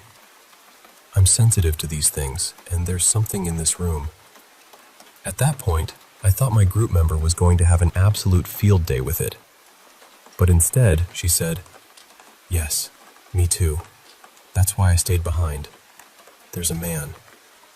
The stranger immediately said, "Yes, there is. And he was standing..." And my group member finished the sentence, "Right there." And both of them pointed to the exact spot where I had been seeing that figure all night. That used to be where I ended the story. A strange coincidence. 3 people, all in different parts of the room, all seeing or sensing the same man-shaped shadow. Still, I told myself there had to be some architectural reason for it. Maybe the balcony cast a certain shape. Maybe the lighting made that corner look human. For years, that explanation was enough. Then, much later, a video about ghost stories at Old Parliament House came up in my feed. I watched it mostly because I was bored, and because I've always had a soft spot for strange little Canberra stories. Most of the video was the usual stuff: old building sounds, echoes, pipes, footsteps, the kind of thing people always talk about in historic places. But near the end, they mentioned a haunting I had never heard before. Apparently, people had reported seeing a man standing in the House of Representatives chamber. And suddenly, that little campfire story didn't feel quite so little anymore.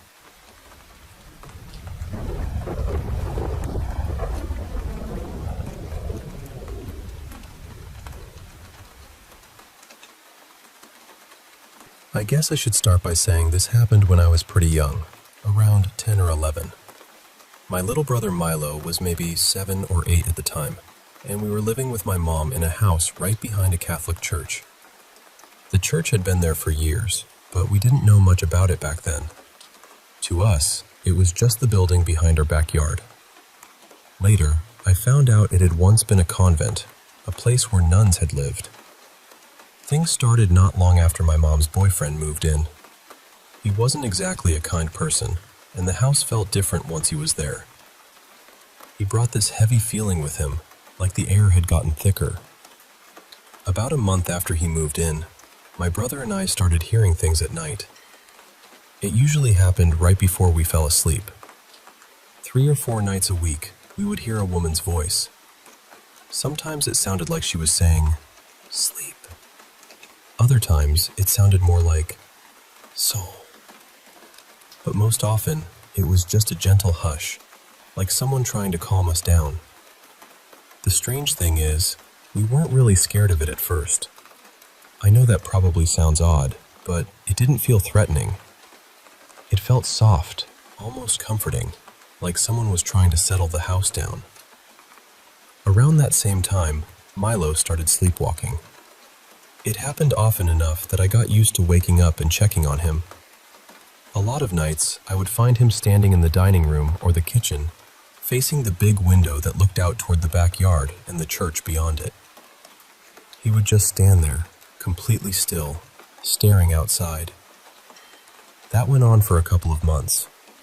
Then one day, a friend of mine, Carson, who went to Sunday service at that church, told me it used to be where nuns lived. I didn't even know the word for it at the time. Later, I learned it was called a convent. That was when I started getting curious. After school one afternoon, Carson and I went to his house and asked his parents what they knew about the church. Most of what they told us was ordinary history, dates and renovations and things like that. But one part stuck with me. They said that sometime in the early 2000s, old graves connected to the convent had been moved so the church could make room for a school. That was the moment everything began to feel different. After that, I started paying closer attention when Milo would sleepwalk. I would follow him quietly and try to see what he was staring at through the window. Every time, his gaze seemed fixed on the same place, the statue of the Virgin Mary near the church grounds. Then one night, I saw something there. It looked like a nun standing beside the statue. She was dressed in black, completely still. But the part I'll never forget is that she didn't have a face. Not a shadowed face. Not a blurry face. Just nothing where a face should have been. I remember freezing. My whole body went cold. Whatever comfort I had felt from the voice before disappeared in that instant. A few days later, I finally told my mom. That was when she told me she had been experiencing things too. She said she had started having sleep paralysis at night. During it, she would see a woman in black standing nearby. A woman with no face. Then she told me something even stranger. Her boyfriend had been waking up with bruises and bite marks on his arms and legs. He didn't know where they were coming from, and nobody in the house could explain them. The strangest part is what happened after he finally left. He didn't leave on good terms, and I remember the whole house feeling tense for a while. But almost immediately after he was gone, the activity stopped. The voices faded. Milo stopped sleepwalking as much. My mom's sleep paralysis eased up. It was like whatever had been there didn't care about us. Or maybe it had been trying to protect us. I don't know. I still don't have a clean answer for any of it. This all happened about 20 years ago, and for a long time I didn't think about it much.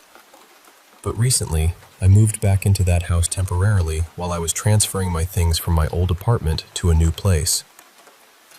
Being there again brought it all back. The window, the church, the statue in the yard, and that strange year when something faceless seemed to be watching from the edge of the dark.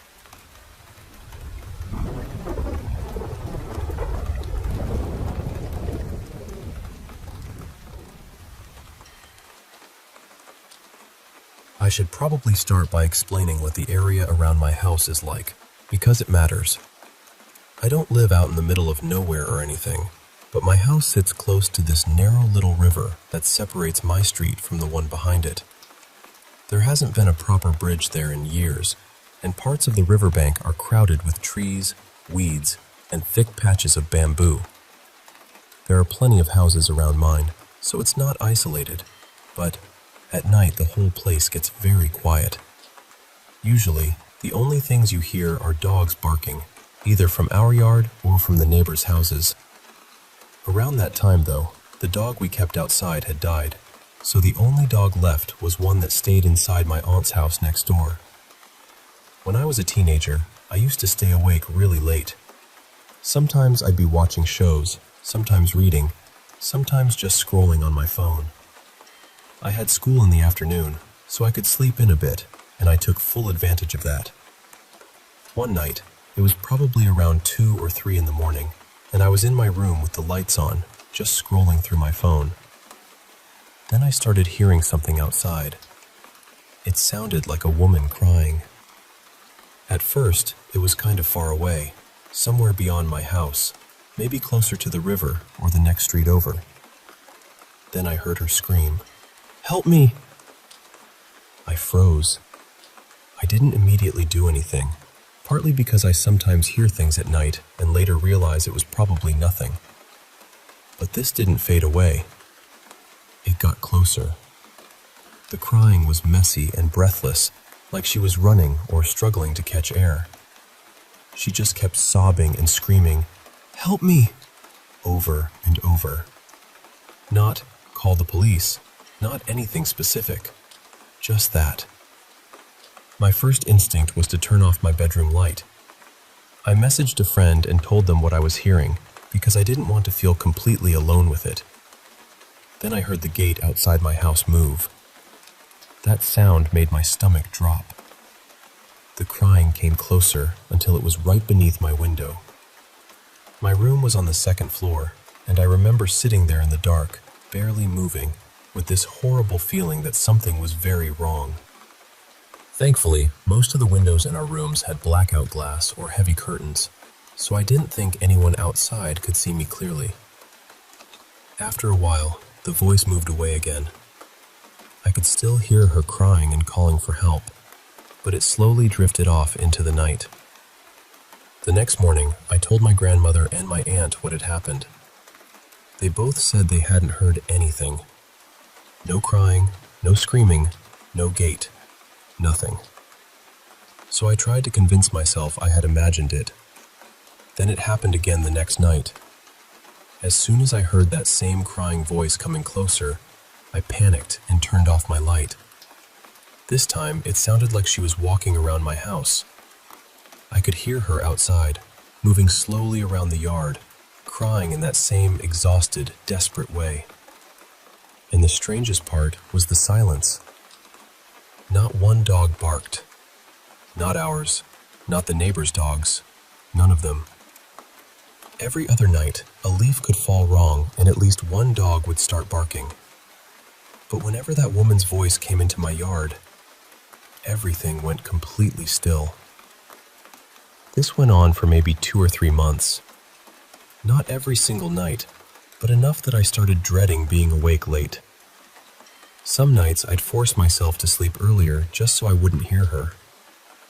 I didn't want to sit in the dark again, listening to someone cry under my window.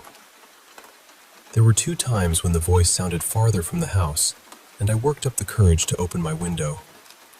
I wanted to make sure I was really hearing it. I even recorded it once on my phone, but I don't have that recording anymore. That phone broke years ago, and I replaced it. Eventually, it stopped. I still live in the same house, and nothing like that has happened again. But I also don't stay up that late anymore. For a long time, I didn't think about it much. Then today, the memory came back out of nowhere, and I can still remember how that voice sounded. I don't know what it was. Where I live, we don't really have stories about things like skinwalkers, mimics, or anything like that.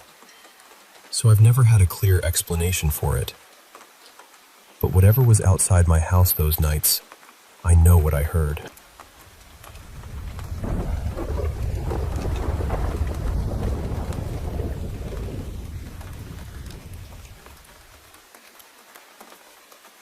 I want to share something that has stayed with me for years, and I hope you'll hear me with an open heart.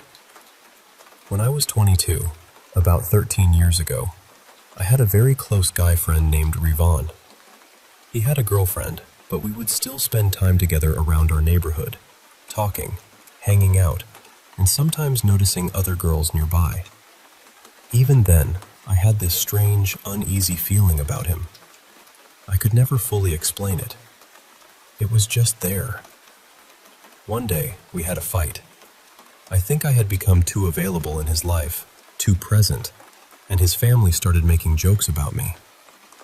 That hurt me more than I admitted at the time. I said some things in anger, and after that, I stopped speaking to him. He tried to apologize through a mutual friend, but I wasn't ready to accept it. 13 months later, he passed away. Years after that, in 2018, I was giving tuition to 3 children and also to a younger cousin. Their father gave me the same kind of heavy, uncomfortable feeling. I noticed it, but I ignored it because I needed the money, and I didn't want to sound strange by bringing up anything that felt too spiritual or paranormal. Within a year, he also died. There was another time when I told someone that their brain tumor would improve on a certain date. I don't even know why I said that date. It just came to me. And I swear, on that exact day, they started getting better. They were no longer bedridden. When I was a child, there was a girl who bullied me. I never fought back, but deep inside, I always carried this knowing, this feeling I couldn't name. Later, I heard from a mutual friend that she had died too. A family member of mine once passed away with no husband, no children, and almost nothing left behind. Before she died, I met her, and she said something I have never forgotten. She told me, "Everything you say about anyone will become true." That sentence has followed me like a shadow. A couple of years after COVID, I fell from my scooter and injured my chest. Later, a cousin, whom I'll call Armin, came to my house to attack me after a verbal argument turned ugly. Since then, it has been 2 or 3 years, and I have been avoiding surgery because of swelling in my chest. This year, I prayed to God for a tuition job so I could pay my bills. And strangely, after 8 years, I finally got one. But the truth is, I have also been cursing Armin quietly in my heart every day. And now I feel scared. If something happens to him, what am I supposed to think? Are all these things just coincidences? Or is there some kind of energy around me that I don't understand? I'm not saying I know the answer. I'm just trying to make sense of it all, respectfully and honestly.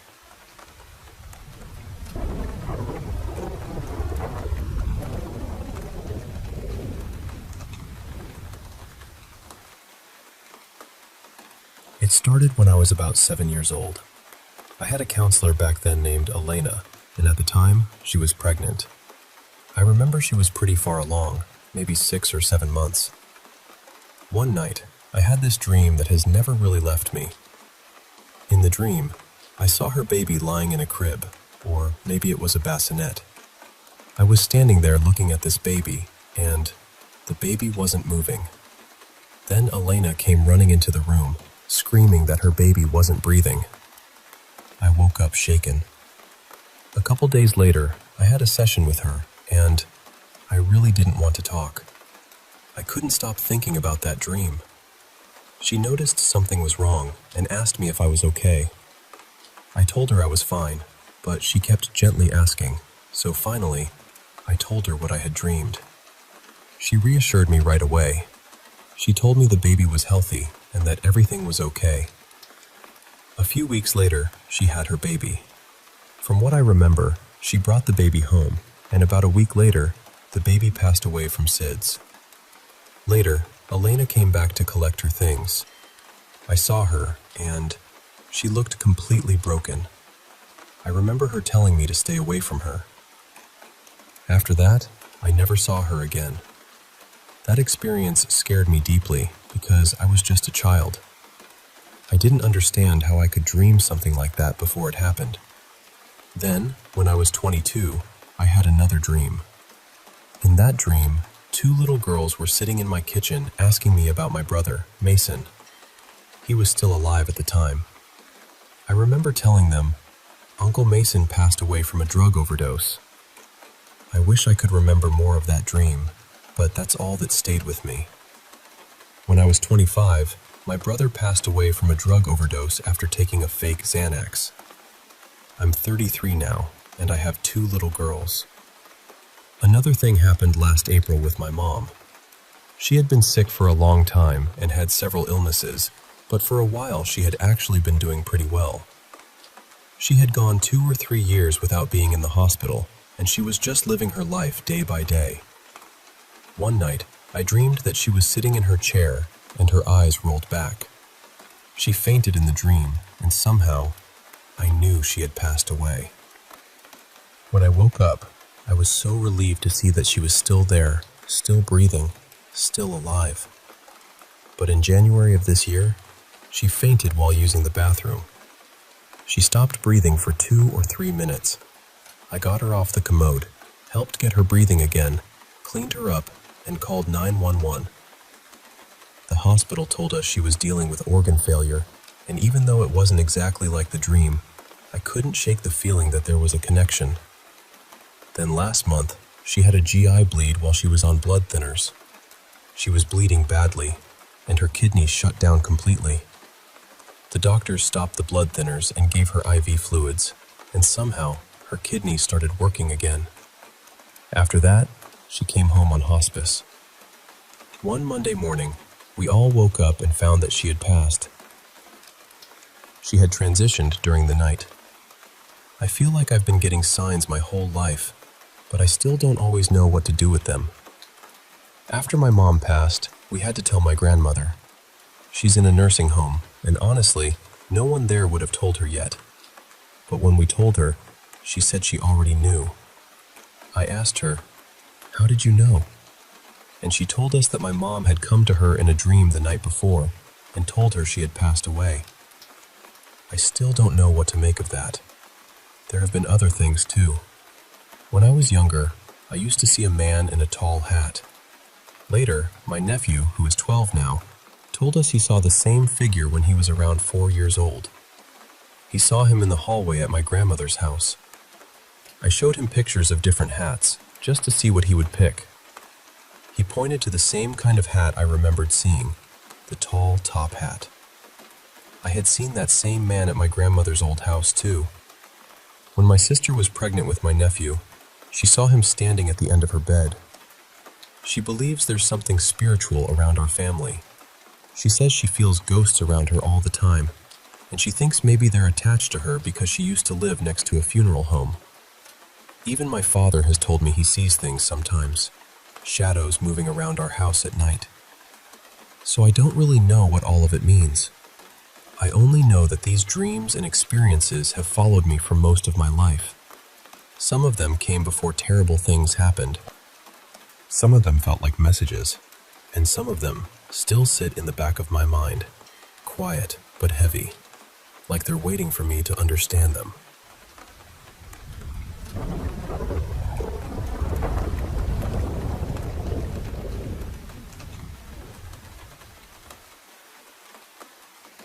I had a really strange experience earlier, and I'm still trying to make sense of it.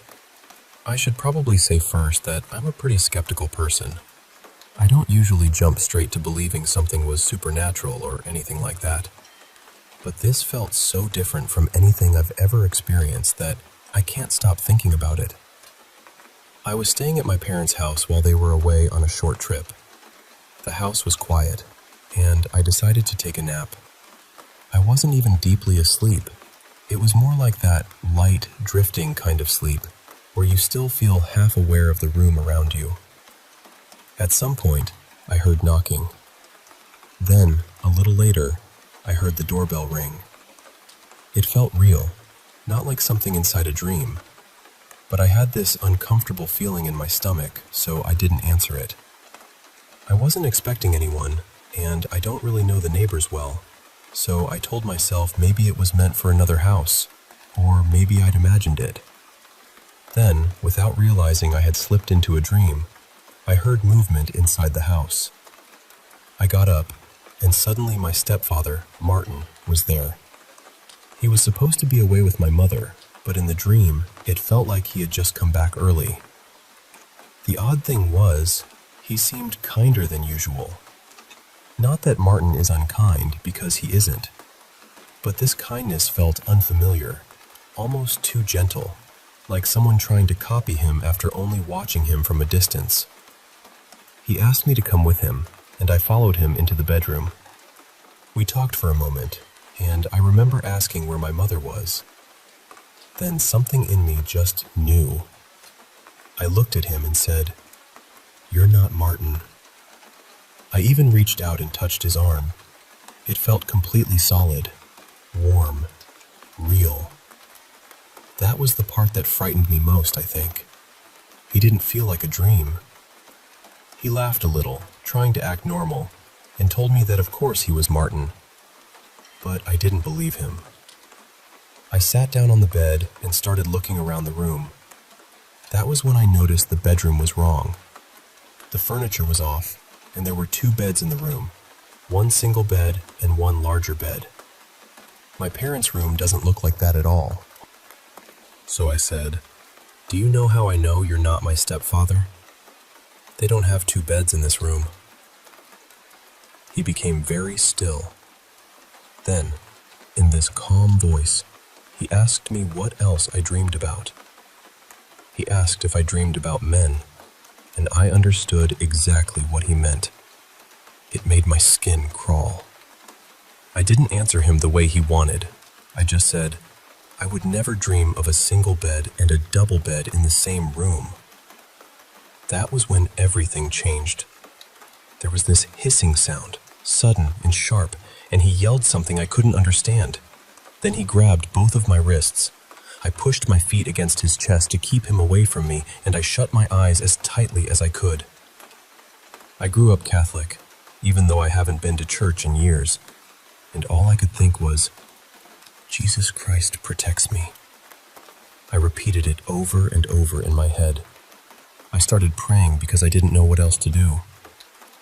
It felt like I was trapped there for so long, just stuck in that room, with his hands around my wrists, my eyes closed, trying to hold him back. He didn't do anything else. He just stayed there, staring at me. I could feel it even with my eyes shut. Then, finally, his grip loosened, and I woke up. I've never had anything like that happen before. I don't really know what I think it was, but it felt so real that even now, I can still remember the pressure of his hands on my wrists.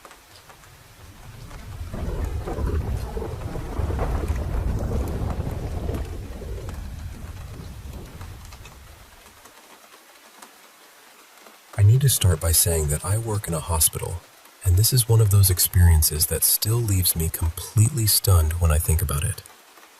I've been a nurse at this hospital for several years now, and part of my job involves coordinating with radiology for patients who need scans, x-rays, and things like that. So over time, you get familiar with certain people from other departments, even if you're not exactly close with them. There was this older man in radiology named Martin. We weren't friends outside of work or anything like that, but whenever we crossed paths, we'd make a little small talk. He was always kind, just very calm, easygoing, the sort of coworker who made a hectic shift feel a little less sharp around the edges. This happened in December.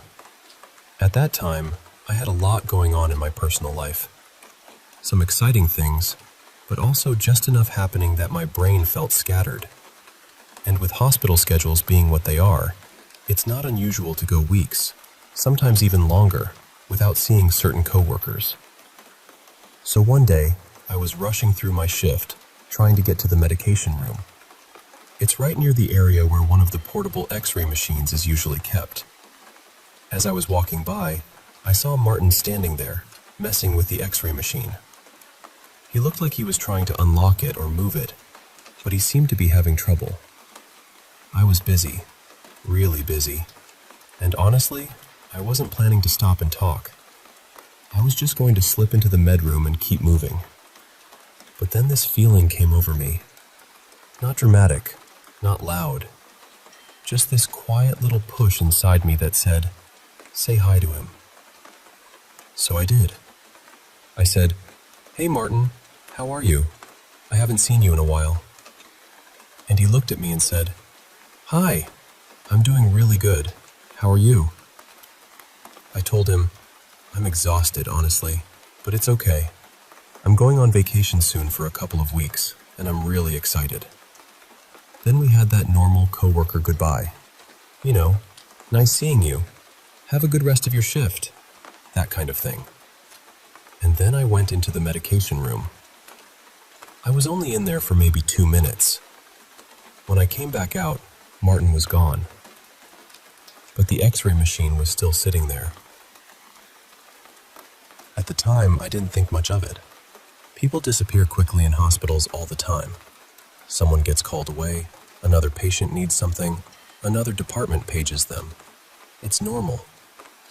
But about a month later, I was talking with another nurse on my unit.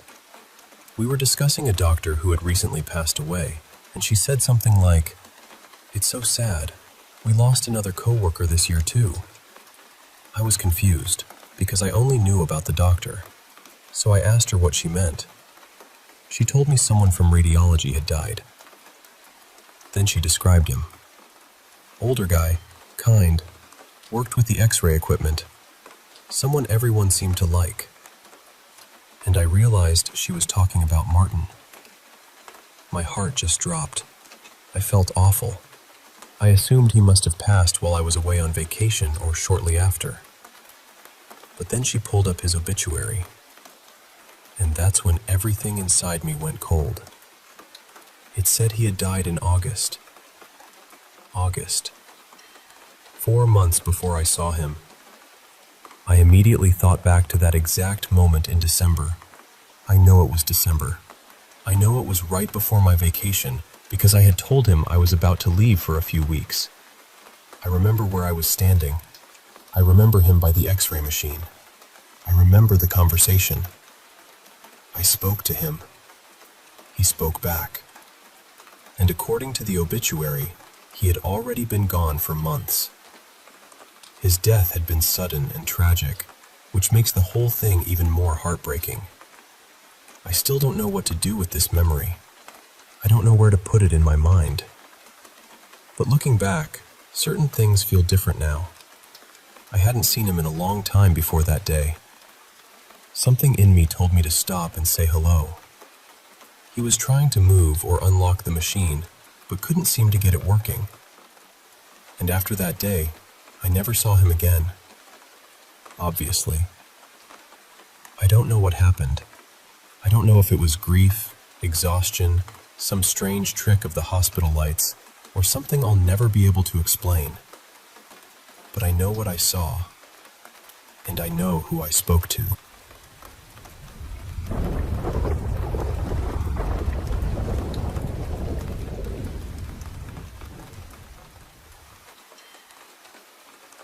I was staying at my mom's house with my little girl for a while. It was supposed to be temporary, just until my partner and I could find a place of our own. My mom is in her mid-50s. My daughter had just turned 1, and until recently, my granddad, Martin, was living there too. He passed away a little over 2 weeks ago. His room is right across from mine. And when I say right across, I mean close enough that if both doors were open, it felt like we were almost sharing the same air. The other night, around 10, I was in my room getting ready. I was doing my makeup, trying to look nice so I could take a few pictures and maybe film something for my boyfriend. The house was quiet in that heavy, late-night way. Then I heard footsteps. They were coming from my granddad's old room. Slow, dragging, uneven, exactly the way he used to walk. I stopped what I was doing and just stared at my mirror for a second. I tried to calm myself down. I told myself, no, it's probably one of the cats. We have a few of them, and they get into everything, so that explanation felt easy enough to grab onto. But deep down, I knew the sound was heavier than that. My mom had already been saying strange things had been happening. She told me her bedroom door had been locking by itself, and she kept feeling like someone was watching her. I didn't take it seriously at first. I told her she was probably just grieving and letting her mind run wild. The thing is, we've had odd experiences before. When my grandma passed back in 2023, we used to hear what sounded like her cane tapping across the wooden floor at night. My boyfriend once told us he heard a woman's voice in the kitchen saying, "Nobody appreciates anything I do around here." He had never even met my grandma. But when he repeated those words, my mom and I just looked at each other, because that was exactly the kind of thing my grandma used to say when people didn't like her cooking. Still, I always tried to explain things away. I would blame the house, the cats, the pipes, grief, anything. Until that night. Later, sometime after midnight, maybe close to 1 in the morning, I turned off my air conditioner and the TV because all the noise was making me feel overstimulated. Once everything shut off, the whole house went silent. It was just me and my daughter in the room. I was trying to get her to go to sleep, and I remember gently fussing at her, telling her it was too late for her to still be awake. And then I heard my middle name, clear as day, right outside my door. Not from down the hall, not muffled, not far away. Right there. The only person in that house who ever called me by my middle name was my granddad. For a second, my mind scrambled for an explanation. I thought maybe my mom had passed by my door and was telling me to quiet down. She does that sometimes. So I called her. She answered half asleep. That was the moment my whole body went cold. Because if she was asleep, then she wasn't standing outside my door. I just sat there staring at the door, unable to move. My heart dropped so hard it felt like my chest had turned hollow. I know what I heard. It wasn't faint. It wasn't something I had to strain for. It sounded like someone was standing on the other side of the door, saying my name with patience. That's the part I keep thinking about. It sounded patient, like whoever or whatever said it knew I had heard, like it was waiting for me to answer. And that hasn't been the only thing. Since my granddad passed, things have fallen from shelves even though they were placed securely. I felt my blanket tug at night when nobody was near me. Sometimes his bedroom door rattles softly, almost like someone is trying to open it but can't quite manage the handle. Then yesterday, that door actually swung open. That door doesn't just open on its own. It opens inward, and the hallway doesn't have any air blowing through it. The house is old, so you have to turn the handle and push hard because the door sticks against the frame. My mom was about to walk down the hallway toward the laundry room when she saw it open by itself. She completely panicked. Now we're trying to have a pastor come over to pray over us and anoint the house, because I honestly can't sleep in my room anymore. My daughter and I have been sleeping in my mom's room instead. My mom is Christian, and she believes my granddad accepted God before he died, so he should be at peace. And maybe he is. But then I keep asking myself, what is still here? Why does it still sound like someone is walking around in his room at night? I know I've been tired. I know grief can do strange things to people. Part of me wants so badly to believe I'm just exhausted and imagining things. But I can't explain that voice. I can't explain hearing my name that clearly. And I can't stop thinking about how close it sounded. Right outside my door. Waiting.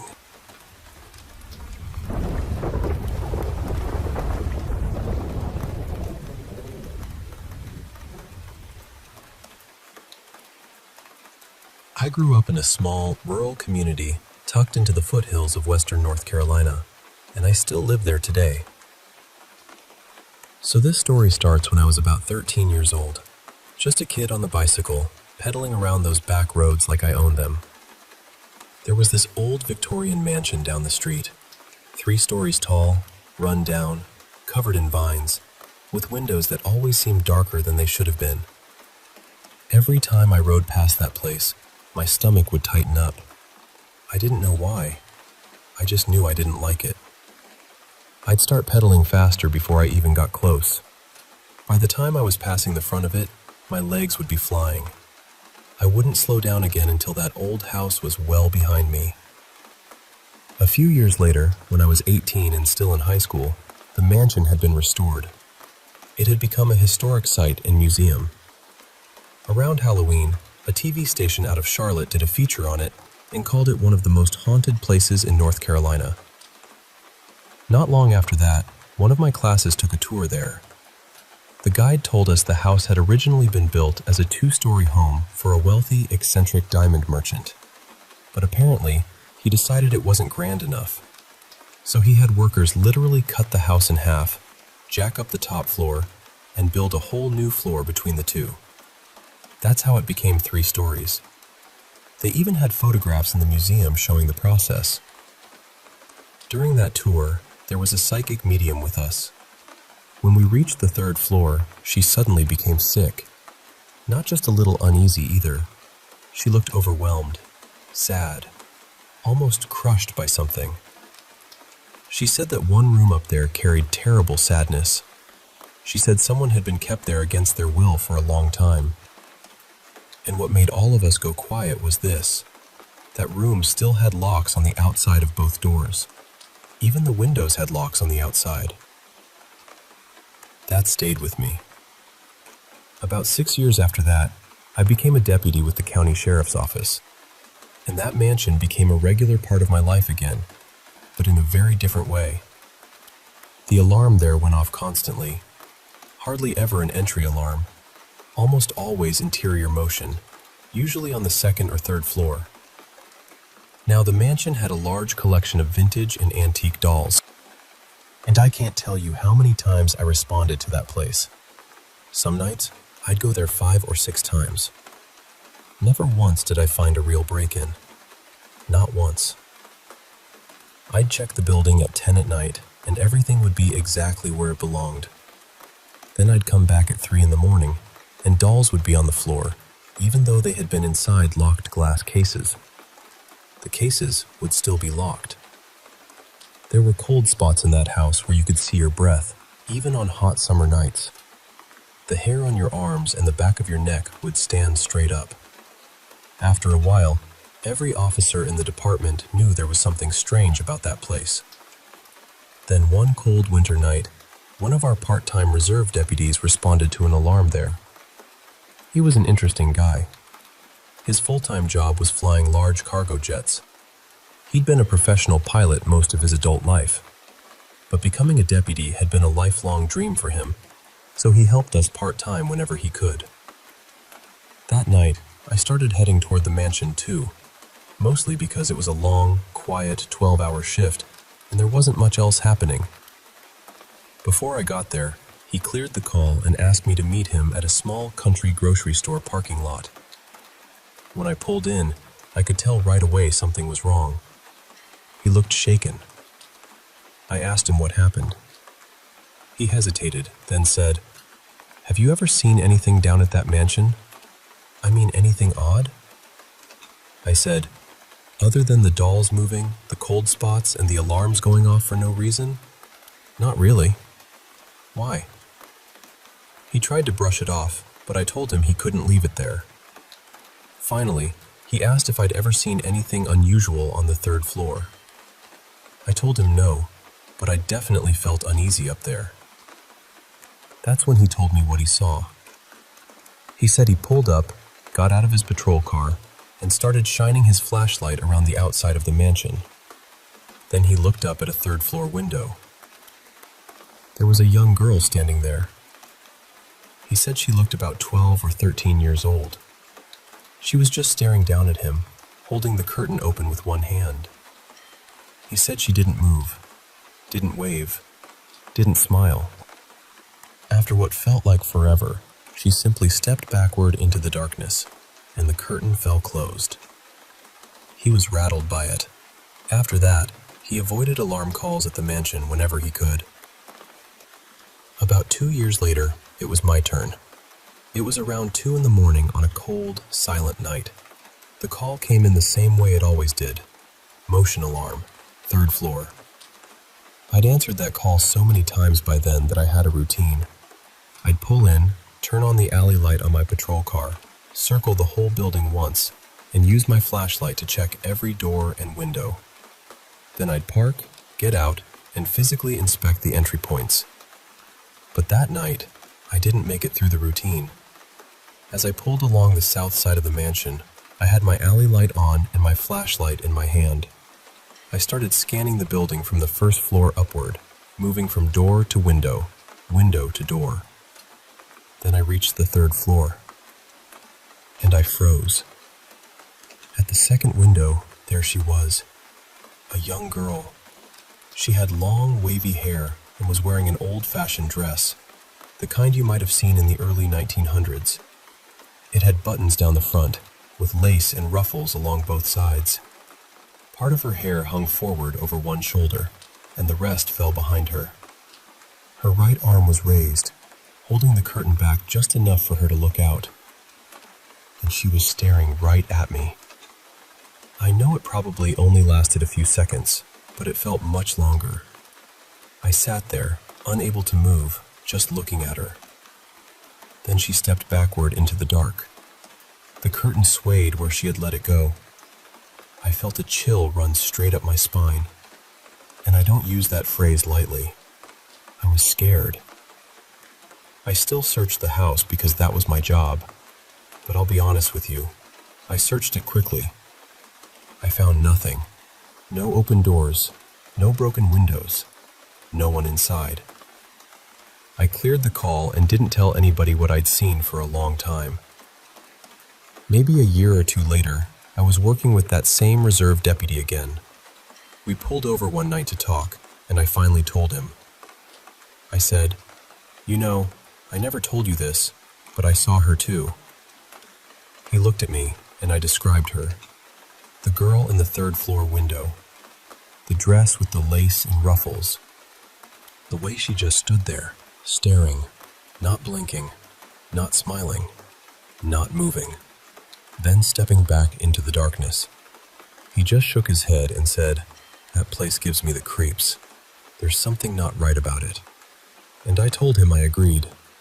Over the years, other officers saw her too, always in that same third-floor window, never waving, never smiling, just watching. And then she'd be gone.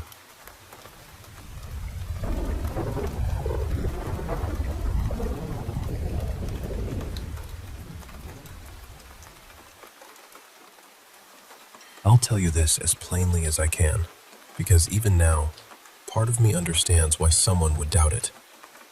This all happened back in 2023. The first version of this story was much longer, honestly. I wrote down every little thing, every strange moment, every reason I became sure I wasn't just misremembering or imagining things. But it ended up being more than 30 pages, so I had to cut it down to the bones. And I know how it sounds, I really do. I was a skeptic before all this. I was sober the entire time. I don't have any history of psychosis. I wasn't looking for something supernatural. I just wanted to understand what was happening in my own house. It started after I let a friend stay with me for a few weeks. I'll call him Z. That was one of the worst decisions I've ever made.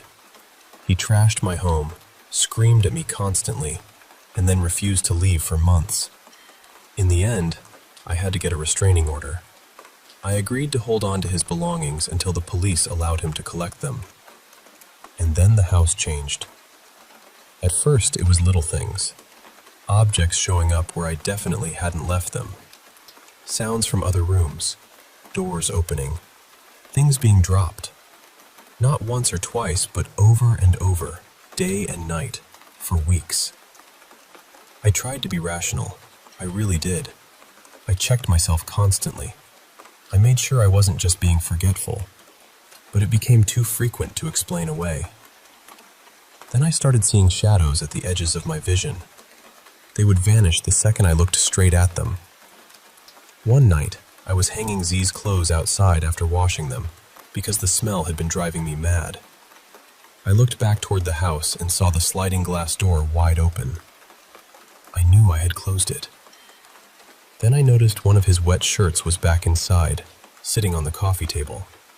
It had been folded neatly, with the image on the front perfectly displayed. It was Hannibal Lecter, except the way it was folded made the antlers on the design look like they were growing straight out of his head. I tried to act brave. I actually said out loud, "Very funny. You're real scary, aren't you?" I didn't feel brave, not even close. Then I turned around. The sliding door was wide open again. Later, I found strange things arranged on the chest where I kept my paperwork. The broken head of an ornament. A few items that had belonged to my father. Things that had no reason to be in my house at all. And there was this smell coming from the chest. A heavy, awful smell. Like death. I was convinced I was about to find something terrible inside. I tried the combination lock, but it wouldn't open. The numbers had somehow changed. That was when I broke. I ran to bed, curled up in the dark, and whispered, "Please help me. There's something in the box." And then I realized there was something in the bed, under the covers. I had partly laid on top of it. It was warm, solid, still. Like it knew I had noticed and was hoping I would pretend I hadn't. It felt too small to be a person, too big to be an animal. Maybe 3 or 4 feet tall. I'm ashamed to admit this, but I was too scared to pull the covers back. I just lay there, frozen, trying not to react. Eventually I whispered, "Please, I need a clue." When I went back out, Z's tarot deck was sitting on the kitchen counter.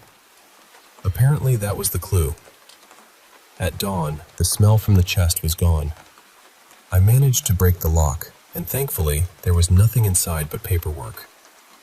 Another day, I found a page from Z's sketchbook placed at the foot of my bed. It had a threatening poem on it. It wasn't newly written. The date on the page was from before he ever moved in, so it clearly hadn't been written about me. But I know, with absolute certainty, that it had not been on my bed earlier. I lost my temper. I shouted, "Show yourself!" The glass door was suddenly yanked open. Then I heard someone scrambling over the fence. A car door slammed. I ran outside just in time to see a car tear away from the street. And behind it, chasing inches from the bumper, were red-tailed black cockatoos. Maybe 20 of them. It couldn't have been Z. He didn't know how to drive. When I went back inside, the entry room was full of wasps. I still don't understand how. The door had only been open for a moment. I shut myself in my bedroom and tried to ignore the thudding and scraping against the window behind me.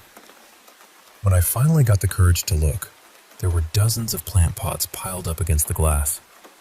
I called the police after that, but they didn't really know what to do with me.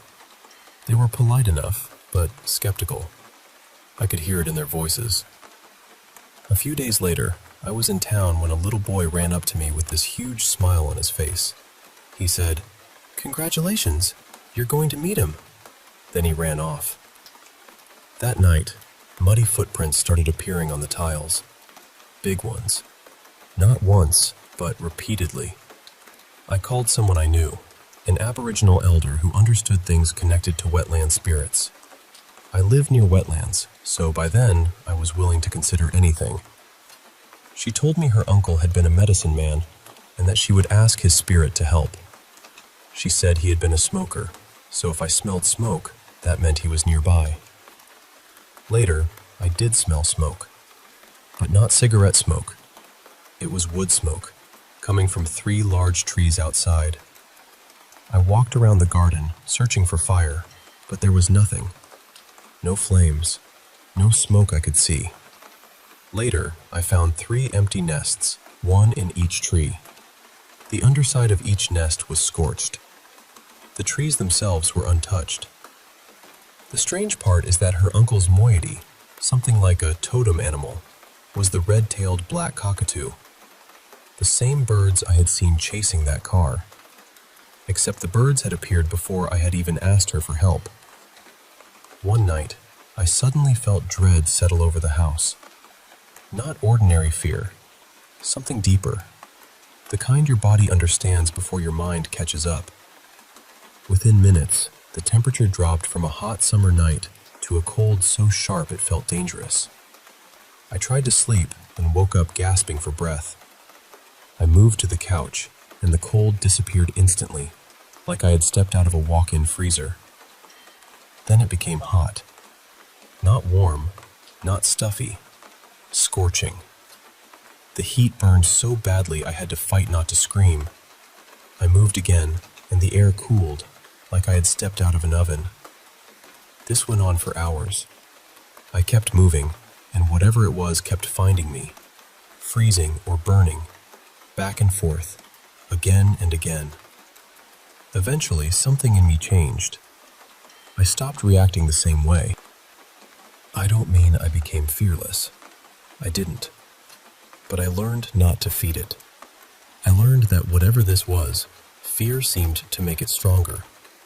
When I stopped giving it that, it started losing its grip. Slowly, things returned to normal. Mostly. Because one day, one of Z's old game cards appeared on my desk. It had a message on it. Something about coming back in a few years, once the fungus had died off, and then seeing what was inside the chest. And I'll be honest with you, I really don't like that.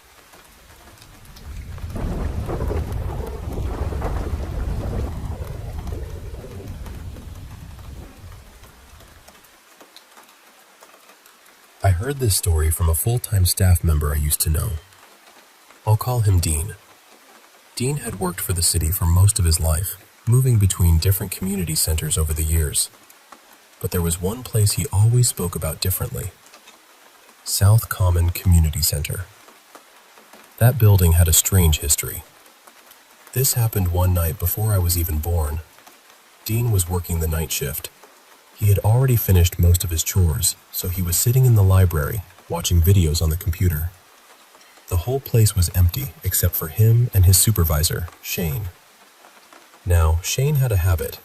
Whenever he wanted Dean to get moving again, he would bang on the metal gates to get his attention. So while Dean was sitting there, he suddenly heard it. Bang, bang, bang. Then a voice called out his name. "Dean, hey, come on, time to get back to work." Dean turned off the computer and walked down to the workshop, thinking Shane was waiting for him. But when he got there, Shane was asleep in a chair. Dean tapped him on the shoulder, and Shane woke up irritated, asking what he wanted. Dean said, "Didn't you just call me?" And Shane looked at him and said, "I've been asleep the whole time." That was enough for Dean. He was so shaken that he spent the rest of the shift hiding in the shop, waiting for morning. Years later, after Dean had transferred to another center, something else happened in that same building. A friend of his was working a night shift at South Common, while a professional cleaning crew was there steam cleaning the library carpets. It was two women, and the part-timer on duty was supposed to keep an eye on them. At one point, he stepped into another room for just a moment. When he came back, the police were at the door. One of the women had run out of the building in a panic and driven to a nearby community center to call for help. She said something, or someone, had attacked them in the library. The police searched the entire building. They found nobody. That woman was so terrified that she quit right then and there. From what I was told, she took a job in a kitchen afterward because she wanted morning shifts only. She never wanted to work nights again. After hearing those stories, I started asking around. And the strange part is that a lot of long-term staff already knew about South Common. People who had worked there said they heard their names being called when no one was there. They saw figures. Doors slammed on their own. Metal gates shook like someone was trying to get their attention. Eventually, the building was demolished and replaced with a new one. But I've been to that site at night, and even with the old building gone, there's still something off about it. The air feels colder there. Not just regular cold either. It has that heavy feeling, like the place remembers things. Like something is still watching from where the walls used to be. And honestly, it made me think about my own experience.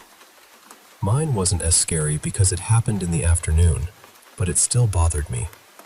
I was home alone one day when I suddenly heard my mom calling me. I answered, "What?" a few times, but nobody replied. My parents used to do that sometimes, call me and then not answer when I called back, so I got annoyed and left my room to see what she wanted. But no one was there. I checked everywhere. The garage, the backyard, the living room, the basement, my siblings' rooms, my parents' room, even the driveway. Nothing. I was confused, but mostly irritated, so I went back to my room. Then it happened again.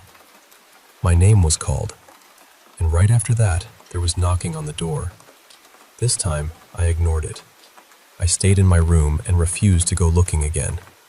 I didn't come out until I heard the front door open, because that meant someone had actually come home. That happened a little over 10 years ago, and I don't live in that house anymore. But I still remember the feeling of standing there, searching every room, knowing I had heard someone call me, and slowly realizing there was no one there.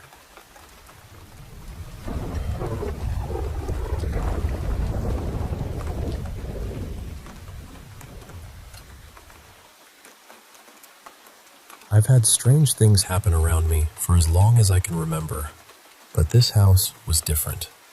Back in 2021, my husband and I moved into his dad's old place.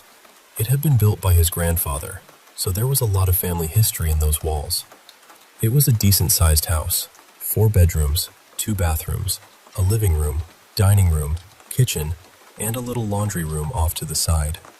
When you walked in, the living room was on the left, and the dining room and kitchen were on the right. Then there was a hallway with 2 bedrooms on each side. At first, only 2 of the bedrooms were really usable because we were still remodeling. The first thing happened while we were still working on the house. It was me, my husband, and our 20-year-old son, Caleb. My husband had gone to bed earlier, and Caleb and I stayed up a little later. Eventually, we decided it was time to call it a night too. My husband and I were sleeping in the back bedroom on the right. Caleb was sleeping outside in the camper. The only other finished bedroom was the one across the hall, but my father-in-law had passed away in that room not long before, and none of us felt ready to sleep in there yet. So I went into our room, and my husband was already asleep, facing the wall. I climbed into bed and kind of curled up behind him. Caleb had already gone outside to the camper. A few minutes later, I heard what sounded exactly like Caleb's voice say, "Mama." Now, Caleb has always liked scaring me. He thinks it's hilarious. So I turned my head and said, "What?" Nothing. No answer at all. I got irritated because I thought he was standing there messing with me. So I rolled over onto my left side, facing the bedroom door, thinking, "All right, I'll catch you this time." Not even 5 minutes passed. My eyes were still open. Then I heard it again. "Mama." I sat straight up and ran into the hallway. I went through the living room, out the side door, and toward the camper. And there was Caleb, sitting inside with the light on, talking on the phone. There was no way he could have gotten back outside that fast and locked everything behind him. I knocked on the camper door and asked, "Did you just come inside?" He looked confused and said, "No, why?" I just said, "No reason," and went back inside, but I was terrified. I don't think I slept at all that night. The second thing happened a couple of years later, after the remodeling was finished. By then, my husband and I were using the back bedroom on the left as our room, the same room where his dad had passed. One evening, we were both in there folding clothes on the bed. We were standing close together, facing the same direction. Then I heard it, but it wasn't just hearing it. I felt it right against my neck. A voice said, "Get out." My whole body went cold. I turned and looked at my husband, and he was already staring at me. Before I could even ask, he said, "I didn't say that." I said, "You heard it too?" He nodded and said, "Yep." The third time was the worst. My husband and I were in that same bedroom. I was walking out of the room, holding a cup with papers tucked inside it, when something shoved me hard. I mean, violently. Everything in my hands went flying. The cup, the papers, all of it scattered across the floor. My husband saw it happen. He jumped up and said, "What in the world? Are you okay?" He told me later that it looked like something had pushed me, but there was nothing there. Nothing either of us could see. The next day, our middle daughter told us that something had grabbed her arm the night before. She said it squeezed her so hard that it left fingerprint marks. She didn't know anything about me being shoved. We hadn't told her yet. There's one more part to this, and I know it might sound strange. My husband had a friend whose wife claimed to practice witchcraft. We're Christians, so that already made me uncomfortable, but we had gone over to visit them once before the shoving happened. I had brought some of my rocks and crystals with me because I collected them at the time. She looked through them and told me one of them was a seeing stone. She said if you looked through it, you could see things that weren't from this world. I tried it at her house, and I saw something. She had always talked about having a familiar, and when I looked through that stone, I saw it. I don't even like describing it. It looked dark and twisted, almost devilish. It scared me so badly that I stopped looking through it right then. But later, when we got home, curiosity got the best of me. I looked through it again, and I saw a woman standing in our bathroom, looking at herself in the mirror. Then she turned toward me. Half of her face was missing. I threw that stone away immediately. After the shoving happened, I prayed over the house and blessed every room. I meant it with my whole heart. And since then, nothing else has happened.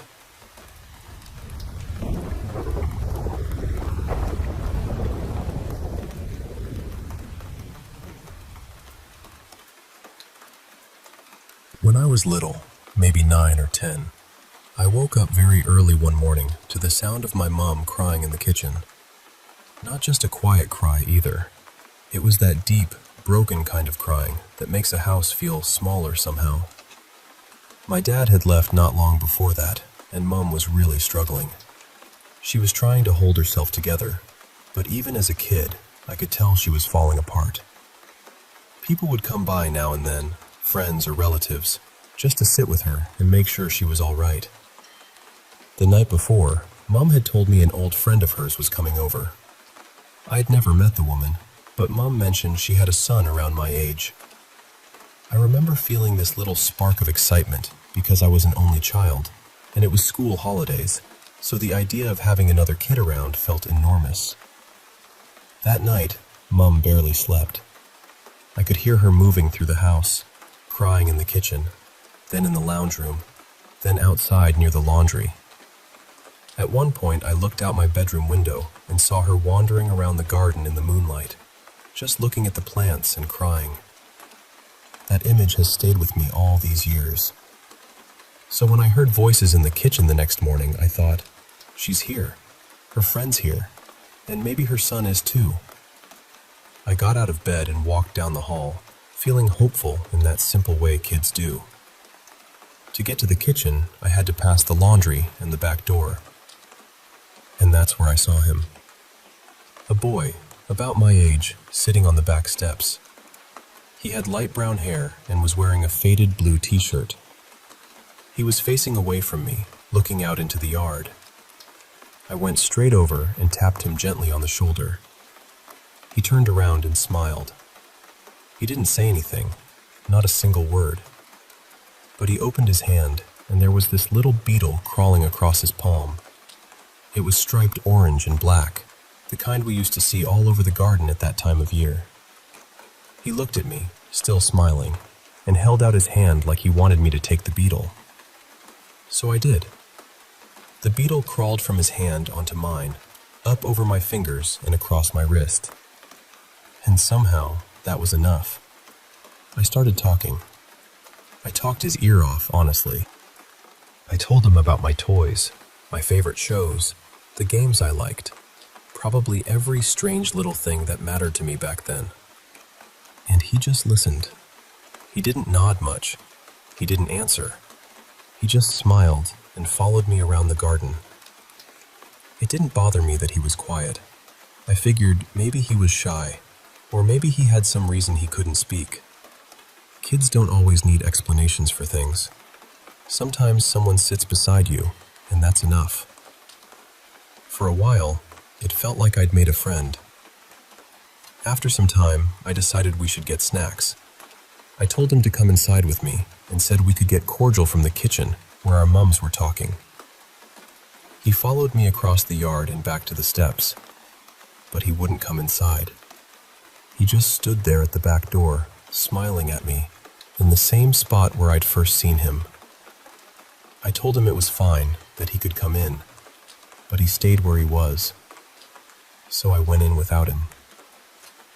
I walked into the kitchen, probably grinning from ear to ear, and told Mom and her friend that I'd been playing with her son and that he was really nice. The room went quiet. Mom looked at me strangely. Her friend did too. Then the woman gently said she was sorry, but she hadn't been able to bring her son with her that morning. I remember just staring at them, completely confused. Then I ran back to the back door. The boy was gone. There was no one on the steps, no one in the yard, no movement anywhere. Just a few of those orange and black beetles crawling over the concrete where he'd been standing. I never saw that boy again. And even now, after all these years, I still don't know who I spent that morning with.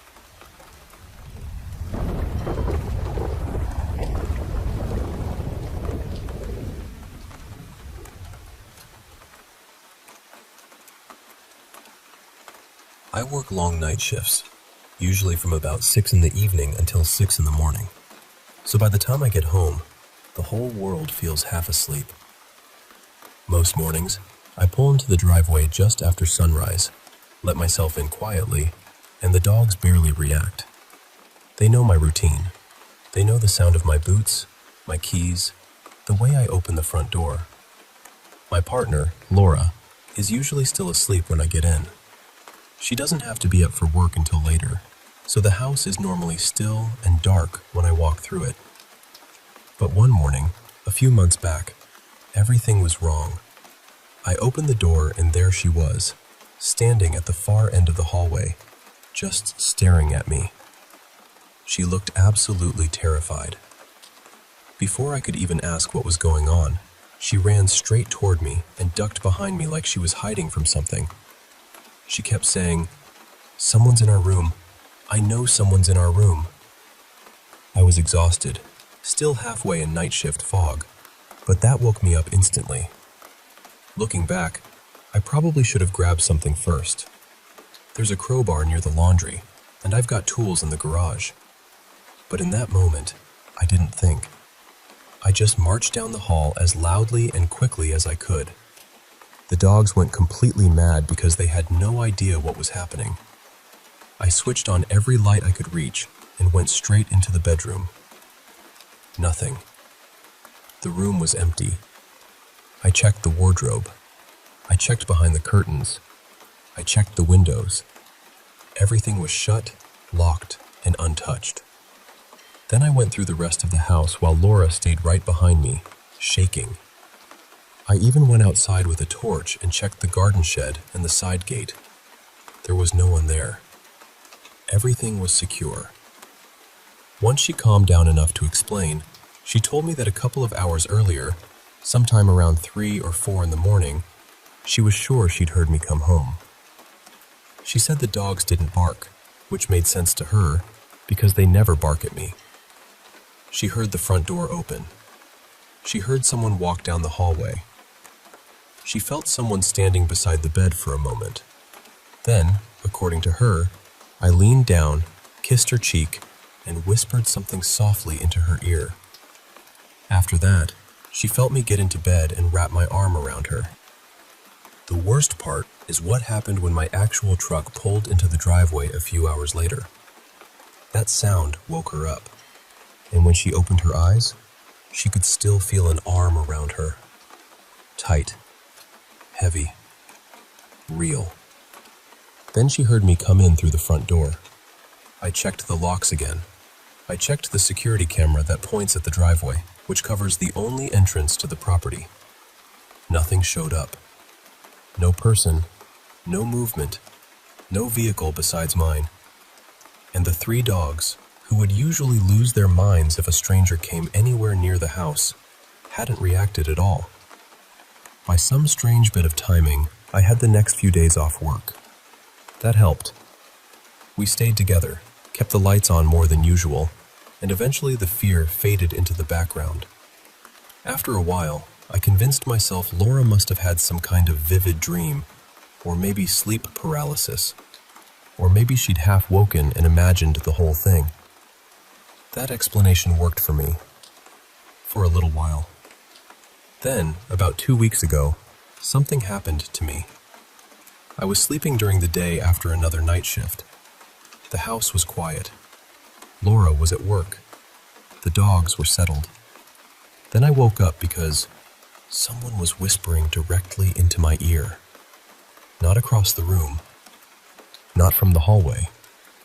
Right into my ear. I came awake in a panic, and the whispering stopped almost immediately. But there were a couple of seconds, just as I opened my eyes, where I could still hear it.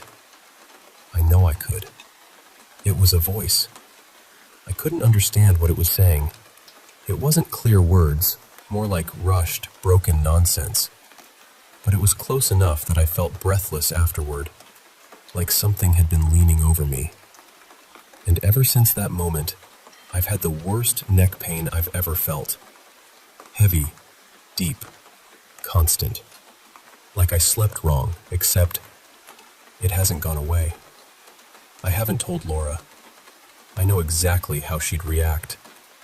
She'd probably hide my keys before my next shift just so I couldn't leave her alone in the house. I try not to think about it too much because, honestly, it makes my skin crawl. But I keep coming back to one thought. Something came home before I did, and now I'm not sure it ever left.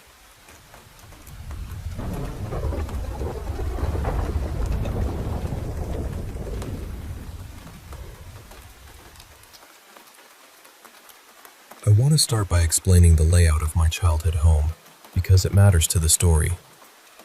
When you walk through the front door, the stairs went straight up to this tiny landing. There was a bathroom right there, with one bedroom on the left and another on the right.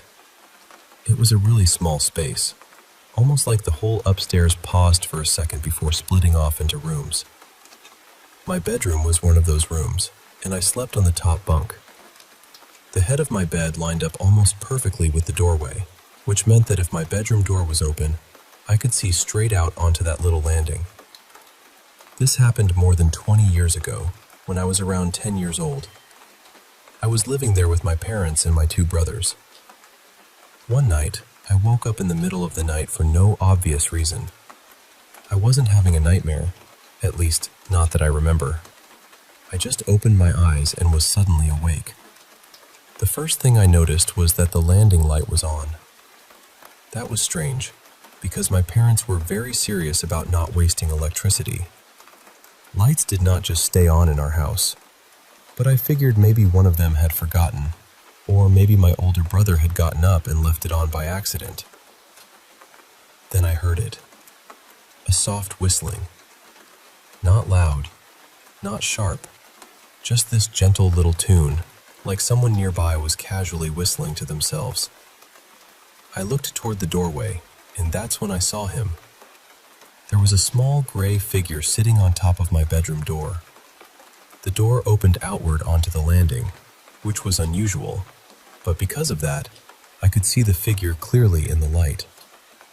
He was perched right there on the top edge of the door, fully visible. And when I say gray, I mean completely gray. No face, no features, no clothes, no real details at all. He looked almost like a simple drawing of a little person that someone had colored in with a pencil.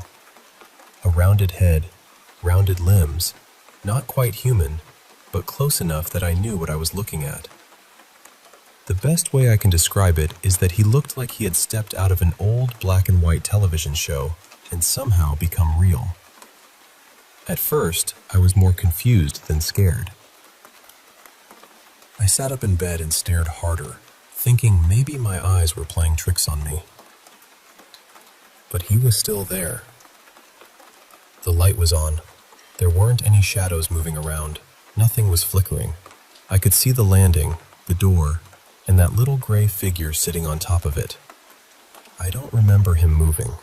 I just remember the whistling and the way he sat there like he belonged in the quiet of the house. The next morning, I told my parents and my brothers what I had seen. They laughed. Not in a cruel way, really. More like they thought I had dreamed it or imagined it. And honestly, the story became a family joke after that.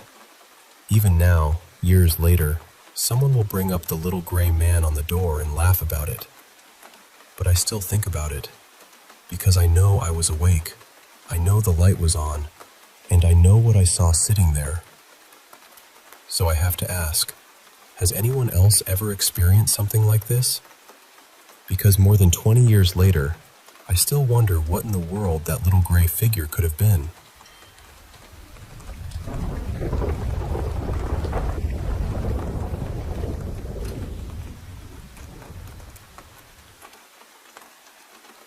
So I've been trying to make sense of something that's been happening at work, and honestly, I still don't know what to call it. Maybe it's paranormal.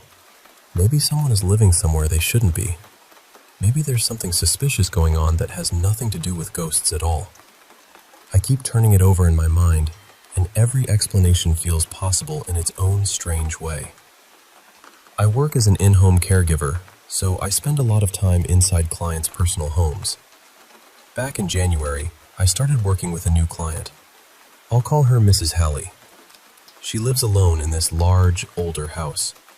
Her husband passed away, they never had children, and she has a power of attorney who handles her affairs.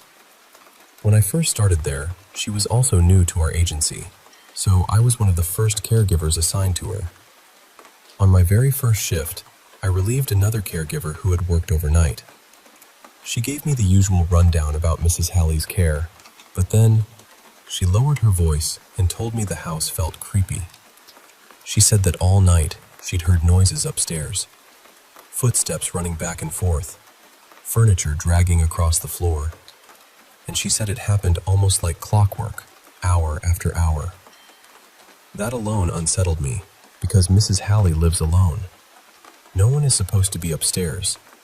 In fact, we are not allowed to go upstairs at all.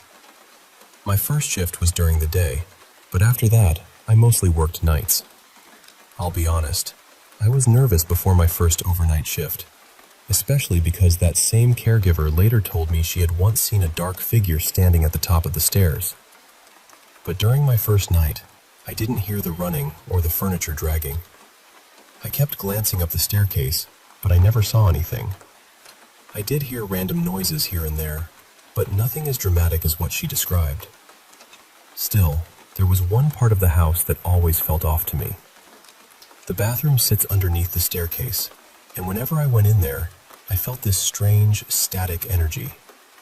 I don't know how else to explain it.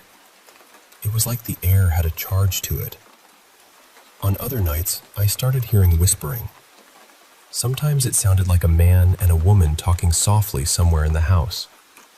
One night, there was a lot of whispering, and then I heard this sound that was almost like a cat crying, except not quite.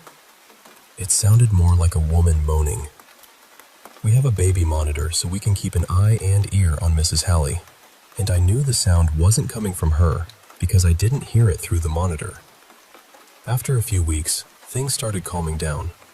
The noises became less frequent. A lot of us caregivers began wondering if maybe Mrs. Hallie's husband was still in the house somehow, watching over her. From what I understand, they were very private people. They didn't like strangers in their home, and Mrs. Hallie has had a hard time accepting that she needs care around the clock now. She used to be very independent. So part of me wondered if maybe her husband's spirit was uneasy at first, seeing all these unfamiliar people coming in and out of the house, taking care of his wife. Maybe once he realized we were there to help her, he settled down. There was also one caregiver who had been acting suspiciously, possibly stealing. She suddenly quit, almost like she was trying to avoid being caught. A couple of weeks after she left, I realized the strange activity had mostly stopped. That made me wonder even more if Mrs. Hallie's husband, if he really is still there, reacts when someone in the house has bad intentions. For several weeks after that, everything was quiet. Then, about 2 weeks ago, we had a big meeting to update Mrs. Hallie's care plan. Her needs had changed, and the agency wanted all the main caregivers on the same page. Since we were all attending the meeting, my boss sent someone new to stay with Mrs. Hallie during the day. The power of attorney joined the meeting over FaceTime. At one point, one of the caregivers asked him if he watches the cameras in the home to see how we interact with Mrs. Hallie and make sure everything is going smoothly. He said he doesn't like to sit there and stalk the cameras, but if there's ever an issue, he'll go back and review footage. Then he said he mostly watches the cameras upstairs because no one is allowed to go up there, and he wants to make sure nobody does. That answer bothered me. If anyone would know what's going on upstairs, it would be him. But whenever my boss has mentioned that caregivers hear noises up there, he apparently acts like it's nothing. That same day, after the meeting, I relieved the new caregiver for my night shift. She filled me in on what had happened while she was there, and what she told me genuinely rattled me. At one point during her shift, Mrs. Hallie went to her bedroom to take a nap. The caregiver went toward the bathroom, and from that hallway, you can see the front door. When she turned the corner, the front door was standing wide open. We are never supposed to use that door. We enter and leave through the garage. The front door has a strong deadbolt, and when the caregiver went to close it, she said the lock was so tight she could barely get it locked again. She called my boss. The power of attorney checked the camera footage, and supposedly there was no sign of anyone opening the door. Mrs. Halley was asked if she wanted the police called, and she said no. But honestly, I would have called anyway. She isn't really in a position to make those kinds of decisions for herself, and after finding a locked front door wide open, I would need peace of mind. After that caregiver left, I closed the garage behind her. Mrs. Halley was so frightened by what had happened that she locked herself in her bedroom for the night. That created another problem, because the monitor had gone missing that same day. Mrs. Halley has never liked being watched constantly, and we later figured out she had probably hidden it or thrown it away. But at that moment, I had no monitor, and she was locked in her room, and she wasn't answering when I knocked. I called my boss and explained what was happening. My boss sent another caregiver, I'll call her Elena, to help me get the bedroom door open before we had to call the power of attorney or 911. While I was on the phone with my boss, I suddenly heard noises outside, near the driveway. I thought Elena had arrived, so I opened the laundry room door and was about to open the garage door. Then I stopped. The sounds were coming from right outside the rolling garage door.